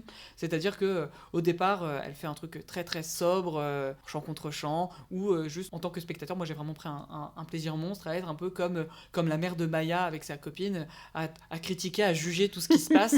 Je trouve que c'est vraiment, elle crée cette atmosphère-là, et en arrière-plan en plus à chaque fois, elle fait passer des personnages qui vont toujours prendre la parole à un moment. Comme le mec qui va chier dans les toilettes, tu sens quand il demande, voilà, on est tous morts de rire parce que je trouve que c'est une des meilleures blagues du film, c'est-à-dire que il demande est-ce qu'il y a une fenêtre dans la salle de bain. Elle fait oui, et en fait ensuite il chie, plus personne ne peut aller dans ces toilettes là, et c'est en running gag dans le film parce que plus personne peut aller dans ces toilettes là, mais en même temps ça permet de faire la tension avec Daniel a laissé son téléphone là dans lequel tout le monde peut voir qu'elle est une Sugar Baby, et donc ça crée en même temps que c'est très drôle, ça crée une tension. Et je trouve que la scène qui est symptomatique de ça, c'est la scène du téléphone avec Diana Agron qui a ce téléphone. Est-ce qu'elle le sait? C'est l'interprétation du spectateur. Ah ouais, c'est pas. Moi, je pensais vraiment qu'elle. Enfin, tu veux dire, pour moi, est-ce qu'elle sait est-ce qu'elle a compris est-ce qu'elle a compris que c'était avec son mari ou pas? Moi, je pense. C'est possible, mais moi, je trouve que le jeu d'acteur, elle dirige Diana Agron de façon tellement subtile que elle a un sourire. Toujours, ouais. Mais presque toujours hypocrite. le même sourire, presque hypocrite. Psychopathe, hein, même. Ouais, mais est-ce que du coup, le sourire qu'elle fait, c'est hypocrite là, ou est-ce que c'est je sais? Et je trouve que c'est en ça que c'est intéressant de l'avoir fait jouer dans ce registre, vraiment sur le fil, hein. C'est en ça qu'elle joue extrêmement bien, c'est qu'elle est sur le fil de toujours ce petit sourire très, très pincé, et est-ce qu'elle le sait ou pas à partir de cette scène-là, et tout dans le film doit mener à cette tension, à cette explosion de tension à la fin du film, avec toujours ce travail sur la musique comme t'en parlais Victoire, et c'est ça que je trouve génial. C'est que à chaque fois, il y a le comique va être au service de cette espèce de thriller psychologique qui se crée, mais en même temps le thriller psychologique est au service du comique, et les deux se répondent pour parler finalement de cette fille qui... elle est complètement perdue. Donc la scène aussi où elle est en train elle sue à grosses gouttes parce qu'elle sait pas où est son téléphone, et donc il y a la musique qui prend de plus en plus le pas sur les paroles des personnages, et où elle est juste à filmer en gros plan un peu débulé à chaque fois tous les personnages, qui crée en fait une scène vraiment d'horreur qui est géniale. Ça, c'est vraiment la scène en plus où la tension est à son paroxysme, je pense. Parce qu'en plus, c'est vraiment genre, ça représente l'enfer de la situation. Parce que plus on avance dans les plans, plus les couleurs deviennent chaudes. Genre, elles sont hyper rouges, etc. Et cette séquence, je trouve, elle est à part. Justement, ça représente l'entièreté de l'ambiguïté de ce film. Et surtout avec les regards que le personnage de Diana Agron lance à Daniel. Aussi les plans où, je sais plus si c'est dans cette même séquence-là ou après, mais en gros, elle fait un plan fixe de Diana Agron avec le bébé qui regarde la caméra. Oui, ça, c'est hyper flippant. Et ça, c'est justement bien joué. Mais quand tu dis qu'elle sait pas, je crois qu'elle... Parce que la scène de fin, avant de briser le verre, elle lui force en fait à porter son bébé pour qu'elle mesure l'ampleur de... Enfin, implicitement, tu vois, pour qu'elle lui dise, regarde, j'ai une famille. Ouais. Et tiens... Voilà, c'est parce qu'elle prétend être babysitter. Mais oui, c'est ça. Pour moi, c'est encore une fois, elle joue sur ce double niveau d'écriture tout le temps. Et est-ce que c'est pour la tester en tant que babysitter parce qu'elle voudrait une babysitter? Mais tu vois, mais aussi là, à ce moment-là, tu peux te dire, elle sait pour le téléphone parce qu'elle lui a rendu à la scène d'avant. Mais moi, je te parle vraiment en termes de construction de chaque scène. Quel est le moyen le mieux possible, et tout est amené dès le début du film, parce que tout est amené de façon très distillée, très étendue. Pourtant, le film est très restreint, il dure à peine 1h17, je crois, enfin 1h20. Et il y a donc cette idée de... je vais tout amener de façon très naturelle, très logique dans des conversations. Le fait, par exemple, qu'on découvre qu'elle était avec Maya avant, c'est amené pas du tout de façon poussive et obligatoire. C'est presque... voilà, c'est... Je me rappelle plus comment il l'a... C'est parce que c'est Max qui pose une question et elle dit non mais on a été au bal de promo ensemble. C'est même pas on était ensemble. Elle raconte le bal de promo. Et donc du coup c'est encore elle plus... dit and we fucked, hein, mais... Oui non mais elle le dit tu vois parce qu'au bout d'un moment parce que pour bien faire comprendre parce qu'elle comprend qu'il y a une tension entre Max et Daniel. Et jalouse. Et quand tu parlais d'un triangle... oui, c'est vrai que là, c'est peut-être le moment où il y a un petit triangle amoureux, tu vois, qui se crée. Et donc, il y a un peu toutes ces... Il y a une réutilisation de tous les codes, du coup, dans certains cinémas de comédie romantique pour le faire devenir complètement aromantique, parce que comme le personnage, elle est complètement perdue dans cette maison où, tout simplement, il n'y a que des têtes connues, presque comme que des codes connus, mais qui sont complètement démolis par l'aspect thriller psychologique, parce que elle... et un peu cet électron libre dans ce truc très ordonné de base de la Shiva en fait. Mais je pense que le personnage de Diana sait à la fin. Vraiment, moi aussi, je pense qu'elle sait. En gros, en fait, justement, la dernière scène, enfin, non, pas la dernière scène, mais la scène où elle lui demande, vraiment, elle l'oblige à porter son bébé, gosse pour, je sais plus pourquoi faire, genre, c'est parce qu'elle a besoin elle de doit prendre un truc dans son sac, on sait pas. Ouais, voilà, c'est ça, encore une fois, il y a justement. une idée du fou. C'est cette idée de... tu sais pas, en fait tu te demandes si elle va pas sortir un flingue de son sac et elle va la... Vraiment moi j'ai pensé à ça sur le moment, genre qu'elle va la flinguer ou je sais pas, sortir un truc hyper important. Et en plus vu que vu que Daniel ne veut vraiment pas porter son enfant et qu'elle veut juste partir, là on se pose justement que elle sait et maintenant elle va payer les conséquences et ça va genre et tout va péter du coup, vu que elle ne sortira jamais la chose de son sac avec le verre qui se casse et qu'après ils finissent tous dans la même voiture. D'ailleurs ça c'est vachement, enfin c'est ingénieux parce que tous les protagonistes intéressants du film se retrouvent dans le van dans un autre huis clos après, en fait dans un autre huis clos. Deuxième huis clos. C'est sauf ça. que cette fois ils ne peuvent même pas en sortir parce que s'ils en sortent c'est compliqué, il faut savoir sauter d'une voiture en marche. C'est ça. Je rappelle qu'il y a un super WikiHow pour savoir le faire. C'est vrai. Comment t'as eu cette info? Genre un jour t'as tapé comment sortir d'une voiture. Ouais. Et là par contre du coup la pression en fait aussi se détend. Le côté un peu oppresseur de Diana aussi redescend parce que du coup dans la voiture tu sens qu'elle aussi elle est à bout et qu'elle a vraiment passé un mauvais moment parce qu'elle a senti une tension entre son mari et la fille qu'elle vient de rencontrer. Donc elle se doute de quelque chose. En plus, c'est pas pour paraître un peu cliché, mais on perçoit dans les films, les personnes qui se font tromper perçoivent souvent qu'elles se font tromper en fait. Oui, peut-être qu'au fond... mais je crois qu'il y a aussi un autre élément. À un moment, en fait, elle comprend que Max a offert le même bracelet qu'il avait offert à... Et en plus, je pense qu'il y a plein de petits éléments comme ça qui arrivent. Mais c'est surtout qu'il est hyper cher. C'est vraiment la nouvelle collection, il est très très cher et ses parents étaient à côté vu qu'elle avait menti, qu'elle avait dit que c'était eux qui l'avaient offert et eux ils ont répondu mais nous on n'a pas les moyens d'acheter ça, tu vois. Donc là c'est un peu obvious quoi. Mais quand tu te fais tromper comme ça tu le perçois. Mais pour moi c'est perçu, mais encore une fois c'est toujours dans cette espèce de... Ouais, tu sais pas. On sait pas vraiment, parce que c'est écrit de telle façon à ce qu'on se pose la question, toujours pour augmenter la tension, pour que devant le film, on soit vraiment à vif, comme le personnage est à vif. C'est vrai qu'il est vraiment à vif. Même la manière dont c'est filmé, c'est hyper brut avec toutes ces gouttes de transpiration. C'est ce que j'allais dire. En fait, c'est pour ça que je trouve ça super, parce que c'est filmé en pellicule. Au bout de sa vie. Et du coup, la pellicule vraiment capte tous les détails de sa peau, de cette sueur qui tombe.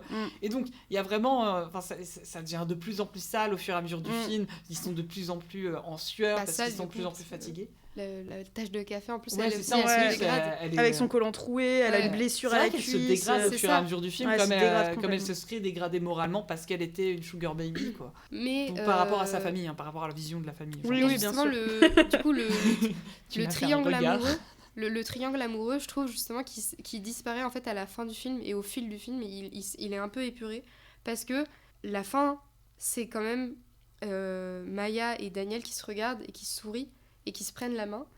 Et je trouve que c'est justement le point où on reconnaît ce qui était authentique amoureusement parlant et ce qui était faux pour quelque chose. Parce que Et je trouve Daniel que fait ça que pour de l'argent facile, ce qu'elle dit dans la scène juste avant en plus. Ouais, mais du coup, je trouve justement, c'est pour ça que je disais tout à l'heure que je trouvais qu'elle n'était pas amoureuse de Max, que c'était un faux amour. C'est parce que ce qui est vrai et ce qui est pur, en fait, ce qui est bien montré, c'est l'amour entre Maya et Daniel, et pas l'amour entre Max et Daniel, qui est représenté quand même par un chant contre chant, entre une grosse plongée et contre-plongée, pour que dans la salle de bain où il a sa main contre sa tête pour faire ses affaires. Ouais, mais là-dessus, c'est inversé à un moment. Presque comme si par la sexualité, Daniel reprenait quand même le pouvoir. Parce qu'il y a il y a une scène où il est avec où il y a la photo, tu sais, où en gros là il y a la dame avec la mamie qui est avec son téléphone et qui monte des photos. Il y a Max qui est taxi et Daniel prend un peu la place dans l'image, place dans l'écran, et prend vraiment le dessus sur lui, parce qu'à ce moment-là il se dit mais en fait ma femme elle aussi peut découvrir que je l'ai trompée avec une femme plus jeune. Et c'est ça aussi que je trouve assez intéressant, c'est qu'il y a toujours aussi cette idée de renverser le code, le pouvoir de Max que Max avait sur elle, par la relation déjà d'argent et par cette relation sexuelle. Parce que comme voilà, c'est une presque fellation, mais en plus elle n'est pas assouvie, la fellation. C'est ça aussi que je trouve voilà, intéressant. C'est ça. En plus c'est surtout là où vraiment leur relation se termine aussi. Il n'y a pas que Daniel aussi qui est tendu. On sent que tous les personnages aussi, ils ont une tension en eux-mêmes, parce que ils ont tous un conflit en fait. Diana, elle sait pas, en fait, elle sait qu'il se passait ce conflit-là, il est vraiment montré par le travail du flou, je trouve. C'est-à-dire que chaque personnage, quand Daniel va chercher quelque chose, tous les autres personnages vont être flous, à part elle et à la limite les personnages qu'elle veut écouter, ou sinon on n'entendra que ces personnages-là qui sont pourtant dans le flou, mais bien centrés au milieu. Et tous les personnages, dès qu'il va se passer quelque chose, vont rentrer dans la zone de netteté par rapport à Daniel. Et donc je trouve que s'il y a cette idée de tout le monde est en conflit, mais personne ne se voit par ce procédé-là, chaque personnage ne voit que ce qu'il veut voir, parce qu'ils sont tous en tension, ils savent pas vraiment que dire à l'autre pour paraître le mieux possible. Ouais, et ça je trouve, genre, ce côté paraître et cette tension, c'est vraiment un truc qui est propre aussi aux événements familiaux. Au final, d'être vraiment dans l'apparence et tout. Et je trouve qu'il y a vraiment cette angoisse qui t'arrive. Moi, je me suis re-imaginée à sa place. Tu sais, quand t'arrives dans un événement familial, on te pose plein de questions. Alors, les amours, les études. Sauf que elle, les amours, elle peut pas trop en parler, parce qu'en plus, là, il y a ce truc avec Max juste devant elle. Les études, elle est complètement du Et même, il y a dans sa Maya vie. aussi. Et, Et non, mais c'est qu'une phase, disent tous les protagonistes. Alors que, elle peut juste pas en parler parce que elle est bi, mais en plus elle aime encore Maya. Après, en vrai, le principe de la Shiva, je trouve ça hyper drôle. Enfin, non, du coup, c'est pas drôle. Mais la réalisatrice en fait, c'est marrant. dit que c'est un truc qu'elle a vraiment vécu. Que, en gros, parce qu'elle est dans un cercle, j'ai plus le nom précis, dans un courant juif, où la Shiva, c'est un peu ce moment où elle sortait des cours, et parfois on l'emmenait à une Shiva, et alors que quelqu'un est mort, c'est quand même ce moment où tout le monde se retrouve et parle un peu de sa vie, et de façon très... Et on parlait très, beaucoup du très crossover, légère. du coup, entre thriller et comédie. Et au final, je trouve que l'environnement, c'est vraiment ça, quoi. C'est genre, t'es censé être en deuil, enterrement, et au final, c'est un lieu de retrouvailles où tout le monde rigole et s'amuse ensemble. Enfin, rigole. Et d'ailleurs... C'est quand même tendu, mais ouais, il y a quand même ce côté jovial, on sort des banalités et on se retrouve. Et c'est surtout qu'en plus, en fait, il y a vraiment aussi un contraste, parce que elle fait n'importe quoi à un endroit où c'est censé être hyper grave parce que quelqu'un vient de mourir. Mais oui, c'est vrai. Mais il y a des situations du coup hyper cocasses qui seraient pas dans un... C'est ça qui crée le rire. Voilà, c'est vraiment c'est l'environnement, le fait que ce soit une Shiva qui crée le fait qu'on va rire, mais en fait, c'est osé déployer au bout d'un moment. C'est oser quand même jouer avec la mort et le sexe en même temps, et pour que ce soit drôle, quoi. C'est clair. Voilà. Mais du coup, en plus, sur Mubi, après, il me semble que... Enfin, tu peux regarder le film, et après, il y a une interview avec la réalisatrice. C'est dans cette interview-là qu'elle le dit. Donc, si vous allez voir le film, regardez aussi l'interview, ça peut être cool. Elle est très sympathique. Vous l'aurez compris, en tout cas, on est tous très très fans de Shiva Baby. Et on vous recommande de le regarder sur Mubi. N'est-ce pas, Victoire? Ah, ça tacle. Crash.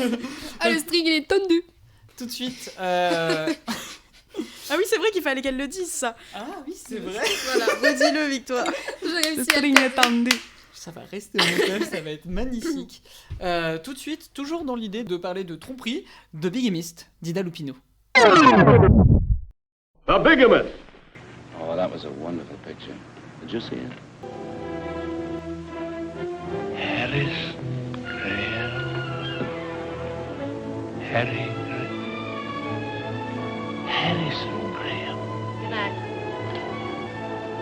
You've really got Harry Graham on your mind. Why did you ever send your wife in to sell me? She packs quite a punch. Haven't you heard? Eve's the brains, I'm the brawn. Oh, don't listen to him. I'm just Harry's little secretary trying to get along. I was afraid you'd ask me how the thing worked. Well, how does it work? Would you like some more coffee? Oh, no, thanks. Now tell us all about the superior mechanical features. All right, but stop me if this gets too complicated for you. Harry. Hello, sir.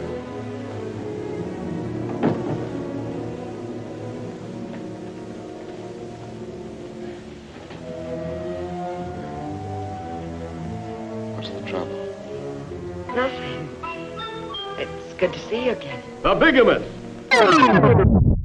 Nous sommes de retour dans le présent, et dans le présent, Ouais. nous parlons tout de suite de The Bigamist d'Ida Le Lupino, sorti en présent. 1953. Harry est interprété par Edmond O'Brien et Eve, interprété par Joan Fontaine. Joan Fontaine. Ils veulent adopter un enfant. Le responsable, chargé du dossier, sent que quelque chose cloche. Il mène donc une enquête qui l'amène à découvrir qu'Harry est bigame et mène une deuxième vie à Los Angeles avec Phyllis, interprétée par Ida Lupino, qui est aussi la réalisatrice de ce film. C'est le film que j'ai décidé de ramener, et premièrement, je vais commencer par faire une petite histoire d'Ida Lupino, parce que ça me semble important de finalement dire qui est cette femme et de la remettre en lumière, parce surtout, qu'elle a... surtout pour ce film-là en particulier. Pour ce film-là en particulier, parce qu'elle a été un peu oubliée par Hollywood. Elle est redécouverte dans les années 90. Par exemple, en fait, à sa mort, par exemple, Scorsese, quand il parle d'elle, il en parle comme une réalisatrice et pas comme une très célèbre actrice. C'est ça qui est très intéressant avec Ida Lupino. Pour cette petite présentation, je fais un petit coucou à ma professeure de cinéma de prépa qui s'appelle Yola Lekainek, qui est donc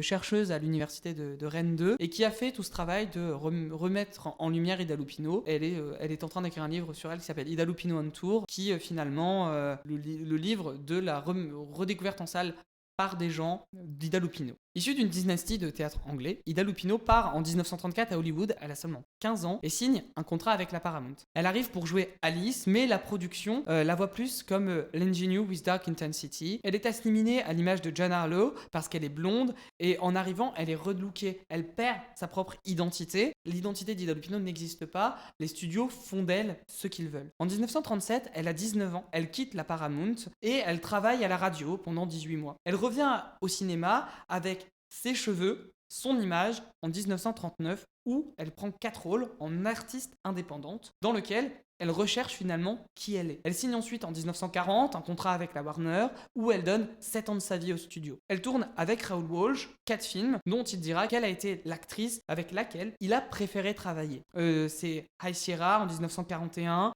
où Lupino et Humphrey Bogart sont les deux indociles de la Warner. Pourquoi ? Parce que, techniquement, quand un acteur était sous contrat, il avait interdiction de refuser des rôles. Eux décident de refuser beaucoup de rôles, et donc, en parallèle, ils peuvent travailler à la radio. Et en 1947, c'est la fin de son contrat avec la Warner. Elle se sent presque libérée, et en même temps, elle rencontre son second mari, qui s'appelle Collier Young. Ensemble, ils créent une société de production, qui s'appelle les Filmmakers. Ce sont 5 ans qu'elle dit les plus belles années de sa vie. Dans Variety, ils rédigent finalement une déclaration d'indépendance des Filmmakers, où ils disent qu'ils veulent découvrir de nouveaux talents, dans des décors réels, avec un message fort, et surtout, pas plus de $160 000 de budget. Ce sont des budgets très petits, finalement, pour réaliser des films à Hollywood. Et c'est un peu ça, cette idée, l'idée des filmmakers, c'est vraiment créer des films qui sortent de l'ordinaire avec des messages forts. En fait, Ida passe à la réalisation avec Not Wanted en 1949, puisque au départ, elle ne devait pas le réaliser, elle avait juste écrit le scénario. Donc Elmer Clifton, qui devait réaliser le film, tombe malade et meurt, et c'est uniquement parce qu'elle a pitché le scénario qu'elle doit le réaliser, et c'est un énorme succès. Il fait 1 million de recettes, mais en plus, il parle d'un sujet très tabou à l'époque. C'est l'histoire d'une fille-mère qui abandonne son enfant. Ensuite, en 1949, elle réalise Never Fear sur la poliomyélite, qui est une maladie dont elle a souffert. Ensuite, Outrage en 1950, qui est le premier film sur le viol. En 1953, elle réalise The Hitchhiker, le premier film noir réalisé par une femme, et c'est un peu ça Ida Lupino. C'est cette femme qui prend des risques, qui va derrière la caméra pour finalement se tâter à des genres d'hommes. Et dans The Hitchhiker, elle met en scène un couple d'hommes, mais qui a une amitié sincère sans enjeu artificiel dans un film noir, qui est généralement le cœur de la femme. Et ensuite vient le film dont on va parler aujourd'hui, The Bigamist, le premier film où en plus elle se met en scène. Et ce qui est intéressant, c'est qu'en fait il y a une relation intrinsèquement liée avec sa vie privée. Elle a rencontré sur le tournage d'un film en 1950, Woman in Hiding, Howard Duff, qui devient son 3e mari. Elle tombe enceinte d'Howard Duff, donc elle quitte Color Young, et Color Young se met en couple avec une autre femme, John Fontaine. Et dans le film de Bigamist, le synopsis que j'ai lu tout à l'heure, c'est plus ou moins ça. Le personnage principal est bigame et demande en mariage le personnage d'Ida Lupino parce qu'elle est enceinte. Et c'est aussi une adaptation d'un roman sorti en 51, il me semble. Mais du coup, quand Color Young reprend le roman et l'adapte, c'est un peu un cadeau empoisonné qui fait à Ida Lupino qui réalise le film. Et donc, elle fait jouer John Fontaine, Color Young scénarise le film, elle réalise et joue dans le film, ce qui fait qu'il y a vraiment ce triangle réalité-fiction, mais en même temps c'est une adaptation, donc c'est déjà une histoire qui a été connue. Contre l'avis d'Ida Lupino, les filmmakers ont voulu distribuer le film de Bigamist, qui est un échec commercial cuisant, qui fait couler la société de production. Avec l'âge, on lui propose moins de rôles. Elle s'occupe en plus de la carrière d'Howard Duff. Elle va réaliser alors des différents épisodes avec la société de production qu'elle crée, Bridget Production, où elle réalise différents épisodes de télé, notamment Ma sorcière bien-aimée ou des épisodes d'Alfred Hitchcock Presents qui s'appellent Dortoir des anges. Et si vous voulez avoir plus d'informations sur la carrière d'Ida Lupino, mais aussi une analyse de ce film, je vous invite à lire du coup l'article de Yola Le Keinec, Ida Lupino et ses anges pour un cinéma du Caire. Donc finalement, Ida Lupino, c'est 70 films dans lesquels elle a joué, 7 films de cinéma, beaucoup d'épisodes de séries, et elle construit elle-même sa liberté à Hollywood. Mais du coup, voilà, je vous ai fait un très bref résumé de la vie de cette femme qui crée son indépendance, mais The Bigamist, donc sorti en 1953, ce que je trouve passionnant, c'est déjà comment la réalité et la fiction sont entremêlées. Parce que Color Young écrit le film et force presque, enfin c'est pas forcé, mais c'est un peu un cadeau empoisonné à Ida Lupino, quoi. Et Ida Lupino a beaucoup de classe, puisque la femme qui est la femme de Color Young, John Fontaine, c'est elle qui va jouer la femme, c'est elle qui joue Eve, la femme qui est la femme légitime. Et dans le film, elle est légitime. Pourquoi ? Parce qu'elle est illuminée avec les codes du cinéma classique, tout simplement. Et Ida, elle, la femme qui a finalement trompé Color Young avec Howard Duff, elle est illuminée comme dans le film noir. Et en étant illuminée comme dans le film noir, ce genre de série B, elle est la deuxième femme, la femme cachée. Et il y a déjà, du coup, dans la réalisation d'Ida Lupino, une connaissance des codes hollywoodiens, mais comment je peux les utiliser pour les briser. Ensuite, ce que je trouve assez beau, c'est tout le film. Donc Harry, c'est un personnage qui est enfermé dans sa condition, enfin dans ses problèmes, et au fur et à mesure du film, il est de plus en plus enfermé, ce qui fait qu'à partir du moment où le personnage d'Ida Lupino lui dit « je suis enceinte », il y aura des barreaux ou des lignes quelque part dans l'écran, comme s'il était emprisonné. Il y a des stries, des fenêtres, il y a les barreaux du lit, etc. Et je trouve du coup toujours que le personnage se retrouve enfermé, et il y a cet enfermement. Et enfin, pour pas être trop long non plus sur le film et vous laisser quand même dire votre avis, c'est qu'en fait, il y a vraiment cette idée de le personnage d'Harry ne va pas être jugé par Ida Lupino. Ida a cette idée de c'est le spectateur qui devient juge. Il y a dans la scène finale un travail du flou que je trouve assez phénoménal quand le juge dit « aimer les deux femmes », toutes les deux sont dans le flou, enfin dans le plan quand il va les montrer, donc presque comme si il était dans cet entre-deux, ce moment où il ne sait pas laquelle choisir, il ne sait pas laquelle choisir. Il n'y a aucun jugement posé sur Harry par le film, et donc par Ida Lupino, puisque la séance est ajournée. C'est au spectateur de faire son propre avis. Le plan, ensuite, Lupino quitte le film avec un sourire, un regard sur John Fontaine, et un contre-champ de John Fontaine, comme pour dire « c'est bon, j'accepte le fait que tu es le mari, et que aujourd'hui, Color Young, finalement, soit ton mari légitime. Je t'ai éclairé de façon classique. Moi, je vais partir vers un autre horizon, même si je l'aime toujours. » Et enfin, c'est le regard de Fontaine vers Harry. La caméra suit son départ. Et il y a encore un jeu du flou. Ce qui est net, c'est toujours ce qu'il y a entre Eve et Harry. Et en fait, Harry passe alors dans la zone de netteté entre ces deux indécisions, entre les femmes, et il choisit le personnage d'Eve. que Harry, c'est un peu l'avatar de Connor Young. Et ensuite, c'est un peu la voix d'Ida Lupino et de Connor Young qui sont entremêlées dans le film. Je trouve surtout que le film, c'est un adieu d'une relation qu'ils ont eue, une relation très forte et qui est très belle, très pure. Et c'est au spectateur de juger le personnage d'Harry, puisque Ida Lupino, elle dit juste adieu, je t'aime, et elle est avec... Oui, ça, en fait, c'est beaucoup de... C'est très classe, en fait, sa façon de dire adieu. Et pour moi, ce film, c'est un adieu qui...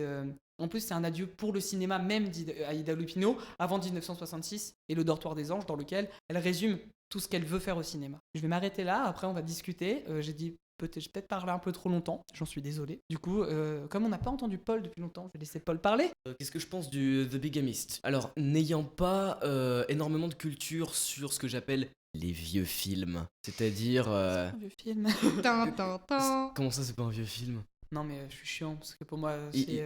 En quoi- fait, c'est tu quoi dirais pas une vieille statue pour les statues qui datent de la Grèce antique. Si, Et pour c'est les une vieux vieille films, sculpture. le film quand même, enfin le cinéma a commencé en 1895, donc si tu prends, C'est une histoire vachement récente et du coup en fait, mais pour moi du coup, Il est c'est sorti pas, quand ? il y a pas de vieux film. Il est sorti en 53. Donc il y a 70 ans. Non mais je suis un vieux con. parce que les vieux films Je vivais déjà au temps des vues lumière. les vieux films sont considérés jusqu'aux années 2000. À partir Si c'est sorti, ouais, si c'est Si sorti c'est avant le les années siècle 80. d'avant, c'est un On vieux va film. avoir un jour, on aura ce débat. Mais déjà, On pour parlera moi, des les vieux Gremlins, c'était vieux parce que ça date d'il y a 40 ans. Là, c'est même pas en couleur, frère. C'est un vieux film. Le noir et blanc est beau. Le noir et blanc est beau. C'est pas une question, c'est Mais, juste que tu c'est peux pas vieux, être- y a pas tu peux la dire couleur, que c'est un vieux. film contemporain. Enfin non, si tu peux dire que c'est un film contemporain pour les idées. Dans ces thématiques, c'est très Ouais. contemporain. Mais tu peux pas C'est dire même... que c'est un film de maintenant. J'ai envie de Genre, citer, qu'il est citer réalisé- Jean-Baptiste Toré. Ida Lupino était à l'heure parce qu'elle était en avance. Ok, je ne vois pas qui c'est, mais tant pis. C'est un théoricien du cinéma. Mais en attendant, moi qui n'ai pas beaucoup d'expérience avec les vieux films, j'appuie vieux films. J'aurais du mal à donner un avis vraiment éclairé sur ce que j'ai pensé du film, mais juste en termes de ressenti. Qu'est-ce que, du coup, toi qui ne connais pas, c'est ça qui est super intéressant.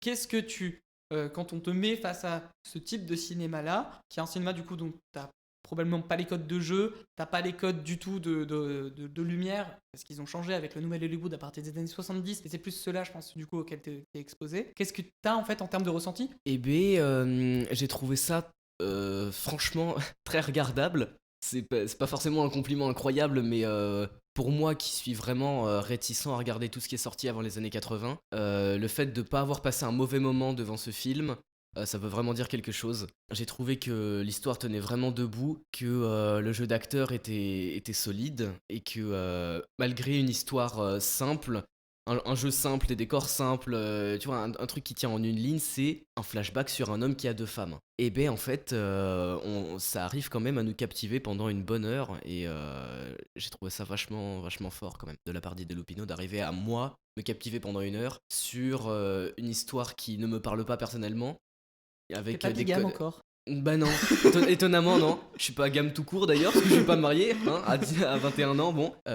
C'est une histoire qui, moi, me passionnerait pas spécialement, avec des codes de cinéma dont j'ai pas l'habitude, et j'ai quand même passé un bon moment, donc franchement, bien joué à elle. Waouh. Et toi, Carla, t'as pensé quoi de The Bigamist ? C'est hyper intéressant de savoir tout ce que tu viens de nous dire sur Ida Lupino, et du coup je pense que j'interprète un peu, enfin je vois le film différemment. Après c'est un film que j'ai vraiment regardé assez rapidement parce que comme Paul j'avais pas eu le temps de tous les voir, donc je l'ai regardé malheureusement un peu en accéléré. Mais je suis contente d'avoir découvert cette réalisatrice et je pense que je vais regarder d'autres films de sa filmographie. Après dans The Bigamist, ce que j'ai le plus aimé je crois c'est le jeu des acteurs. En vrai j'aime trop John Fontaine. Et d'ailleurs, ça me fait penser qu'il y a un film qui a été restauré en 4K il y a pas longtemps, qui est Lettre d'une inconnue de Max Ophuls. Sorti par Jokers.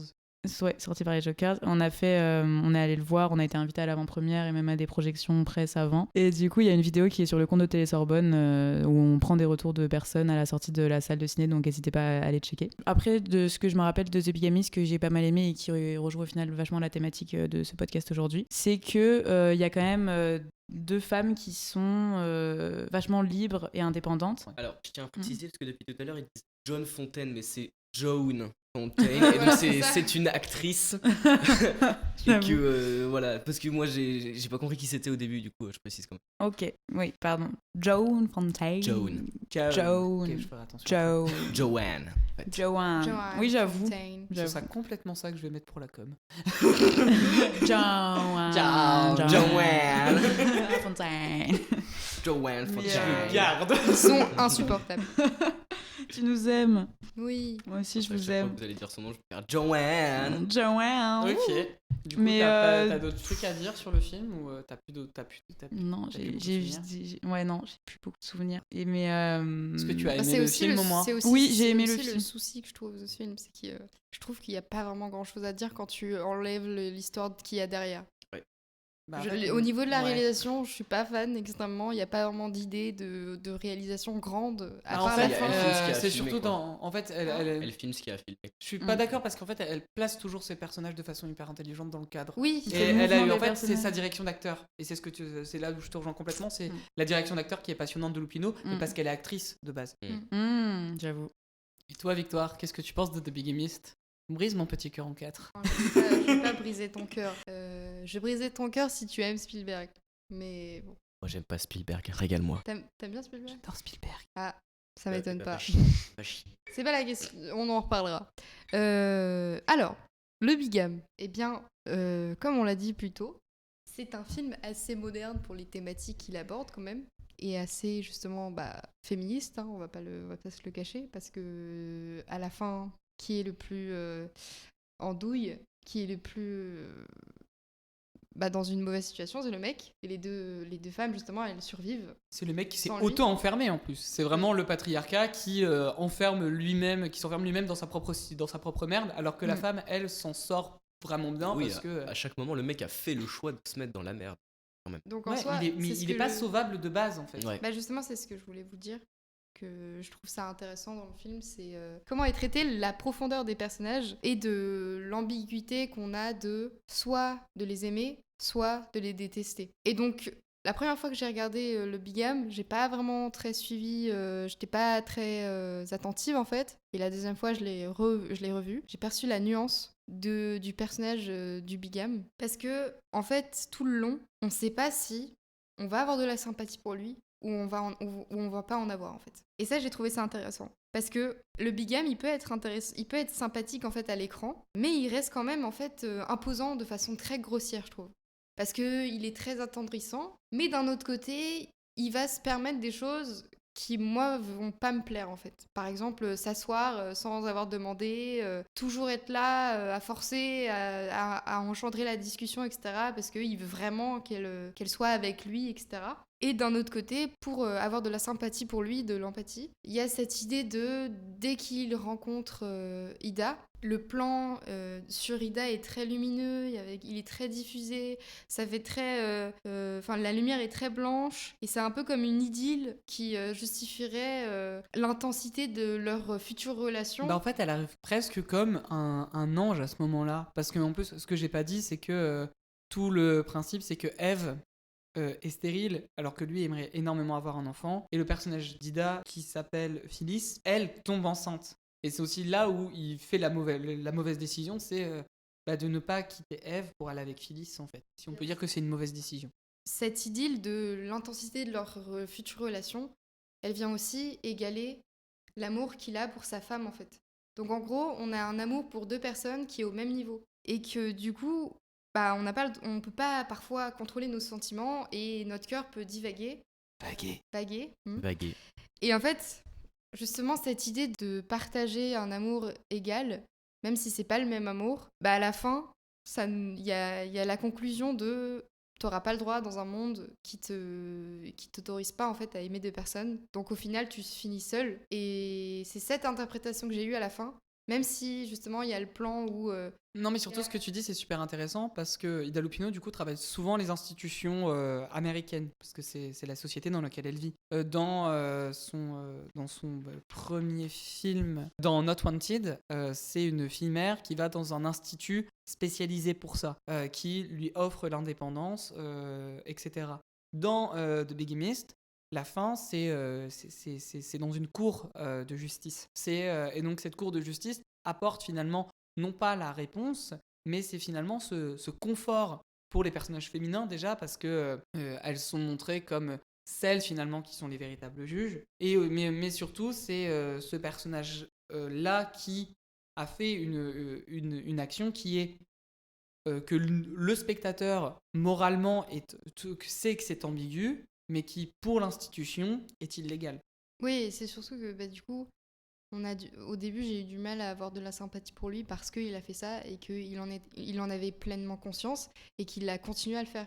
Mais après, à la 30e minute, il y a la scène de l'appel entre Eve et lui, où en gros, il lui révèle qu'il l'a trompée, genre qu'il a rencontré une femme, etc. Et en fait, elle montre genre absolument aucun intérêt pour cette histoire. Elle s'en fout, elle est indifférente en fait, parce que elle est obnubilée par son travail, et c'est vraiment la scène qui montre que leur amour, il est enterré par la routine et il est tué par l'apathie.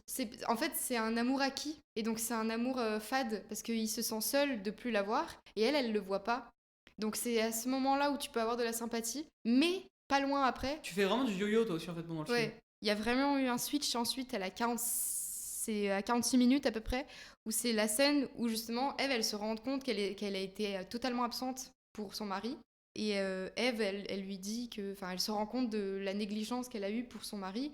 Et du coup, là, directement, moi, je me suis tournée de la femme qui s'est remise en question, tu vois. Et donc, ça montrerait aussi, ça montrait que aussi, s'il avait attendu un peu plus longtemps, il aurait eu ça, tu vois. Mais il l'a pas fait et il a trompé sa femme. Donc c'est ça qui me pose problème avec ce personnage-là. Après, quand tu dis aussi, ce que je trouve assez intéressant dans le film, c'est montrer une femme dans les années 50 en position de travailler et d'avoir du pouvoir. En position comme un homme, en fait. En fait, Eve, elle a la même position qu'un homme dans la société, quoi. Elle dirige cette entreprise, elle prend des décisions importantes, en plus, économiquement, et elle est indépendante. Et c'est ça, du coup, aussi, ça rejoint vraiment ce que tu dis, c'est ce personnage indépendant. Comme elle est indépendante, elle fait ses choix, et les deux ont pris leur amour pour acquis. C'est pas que Harry ou Eve qui a pris l'amour pour acquis, les deux le prennent pour acquis. Harry se dit de toute façon elle sera là, donc il la trompe. Quand il lui dit, elle a pas plus de réaction que ça. Et donc c'est un peu cette idée de oui, cet amour était acquis, et donc elle prend un peu de temps pour s'en rendre compte. Elle a besoin d'un boom émotionnel qui est la mort de son père. À partir de ce moment-là, elle se dit j'avais acquis, l'amour est acquis, mais en fait il ne l'est jamais, et donc il faut se battre pour. Et je trouve aussi que c'est ça aussi qui transparaît dans ce plan final, dans ces plans finaux plutôt, avec Ida qui regarde Eve, qui dit je l'ai fait, oui c'est vrai, on a un enfant ensemble, on peut toutes les deux l'aimer. Parce qu'en fait, c'est une personne complexe, mais on peut pas lui en vouloir. Parce que je trouve que Ida Lupino a beaucoup de sympathie aussi pour son personnage. Mais en même temps, elle pourrait avoir beaucoup de sympathie parce que justement, c'est une allégorie pour elle, en fait. Oui, c'est ça. Le personnage principal, c'est Ida Lupino, tu vois. C'est pour ça que justement, en gros, c'est dans l'idée, mais c'est pas elle. Non, mais elle transpose beaucoup de choses. Mais c'est pour ça que je me dis, c'est pour ça aussi que la sympathie pour le personnage viendrait. C'est parce que je me mets à la place du personnage et je peux envisager que tu peux justement transgresser vers un autre amour. Mais en fait, je considère que c'est dans la loi du possible si tu arrêtes de faire semblant, si tu arrêtes d'être hypocrite et que tu es honnête envers tes sentiments. Donc si tu as des sentiments envers une autre personne ou tu es prêt à faire un enfant avec, tu dois dire la vérité, tu dois dire que je peux plus être avec toi. Et c'est ce qui fait... Toi, t'as vraiment un problème idéologique en fait avec le film. Non, parce qu'en soi, il le règle en plus, tu vois. Il dit qu'il est finalement... il le dit, ils vont au procès, etc. Tu vois. Okay. Mais c'est juste, dès le début, il savait dans quoi il s'embarquait, il l'a continué, tu vois. C'est ça que je trouve vachement fort avec le personnage d'Harry, c'est que il s'engouffre, il se bloque lui-même. Et quand je te dis que c'est vraiment la situation du patriarcat, quoi. Ida Lupino te met dans ce personnage, tu vois, le patriarcat, il se bloque lui-même et c'est un système qui tourne à vide, alors que la femme, elle, règle le problème, elle va au procès. C'est en ça que, en même temps, je trouve que Lupino a un féminisme qui est vraiment très affirmé, en fait. Quand elle utilise l'institution juridique, c'est uniquement comme un moyen d'émancipation. C'est dire vraiment le personnage de... C'est ça qui permet de crever l'abcès. Ouais, ça permet de crever l'abcès en fait. C'est ce qui empêche c'est ce qui libère le personnage masculin parce que l'institution est une institution patriarcale, le juge est un homme, et en utilisant du coup ce système-là, en rentrant dans le jeu, bah, les deux femmes permettent de montrer en fait à Harry, en fait c'est possible, enfin c'est pas possible, mais plutôt voilà, tu peux nous le dire, on entendra, et tu vois, on va pas se détester, au contraire, elle se sourit. Vous l'aurez compris, on vous invite à découvrir The Bigamist, disponible sur Canal, mais la plupart des films d'Ida Lupino, c'est-à-dire les 6 premiers sont dispo sur YouTube, il y a des gens YouTube pas très sympathiques qui ont décidé de les mettre en... Au moins vous pouvez découvrir du bon cinéma, une grande réalisatrice, et ce sera plutôt fun. Si vous êtes arrivé jusque-là, on vous remercie d'avoir suivi ce 3e épisode de Pourquoi ton film. Merci. C'est quoi ton film? Ah, putain, j'arrive même pas à retenir le nouveau nom qu'on a choisi. Merci beaucoup. La nouvelle formule du ciné-débat de Télé-Sorbonne. C'est quoi ton film? Merci Paul d'être là. Il sera un peu moins présent, il n'a pas le temps de voir les films. Et malheureusement, je suis un businessman, j'ai Sniff, un emploi du sniff. temps de ministre. Incroyable. Et on remercie Victoire pour son premier C'est quoi ton film? Mais de rien. On espère te revoir souvent. À toujours. Et du coup, Carla, À chaque épisode, je serai là. À chaque Ok, épisode. on a un nouveau, on sera 2 piliers de bar. Parfait. Merci Carla d'être venue. Merci, c'était trop cool, c'était mon premier podcast et franchement j'ai trop aimé. Trop hâte des prochains C'est quoi ton film et plus ciné-débat. Boum. Ouais. Non, mais voilà, on vous remercie de nous avoir suivis. Si l'épisode vous a plu, vous pouvez mettre 5 étoiles sur votre plateforme de Mettez podcast 5 étoiles sur préférée. votre plateforme de podcast. Allez, regardez les films. 5 étoiles sur la plateforme de podcast Hop. préférée. Hop. Mettez 5 Je étoiles. vous vois là. Quoi? Je vous vois. Tu vois les Ils peuvent pas- auditeurs ils peuvent pas te- ne ils pas peuvent pas regarder te les voir, c'est films un et juste podcast. écouter Ouais, c'est en mode c'est cool et je Ils vibe. peuvent pas te Ouais, voir, c'est en un plus- podcast. Mettez 5 étoiles sur la plateforme de Spotify. Et j'espère qu'ils les ont vus parce que du coup, ils ont été Par spoilés, contre, ça. j'aimerais terminer en remerciant nos 5 auditeurs récurrents. Ça nous fait vraiment plaisir. Merci maman. Merci. Je voudrais remercier mes parents. Mais voilà, merci beaucoup. Salut. Bisous, abonnez-vous.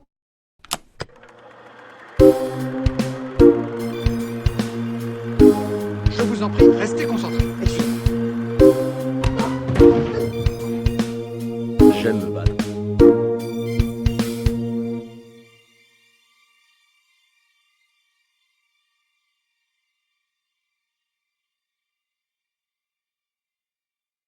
Ouais. Ce sera le mot de la fin. Ce sera le mot de la fin.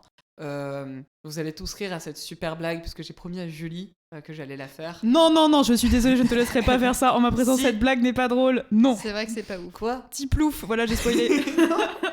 Que fait un pingouin quand il pète? Petit plouf. Ce n'est pas drôle. C'est drôle. Personne n'a rigolé dans la salle à part Mais- Pierre. Vraiment.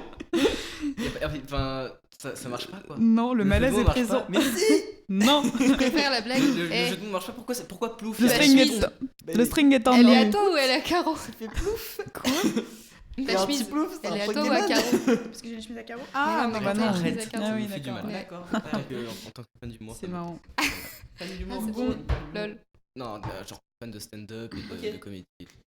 Du coup, tu peux couper. Eh, Là, je peux Carla, couper, c'est bon. Ouais. Ouais.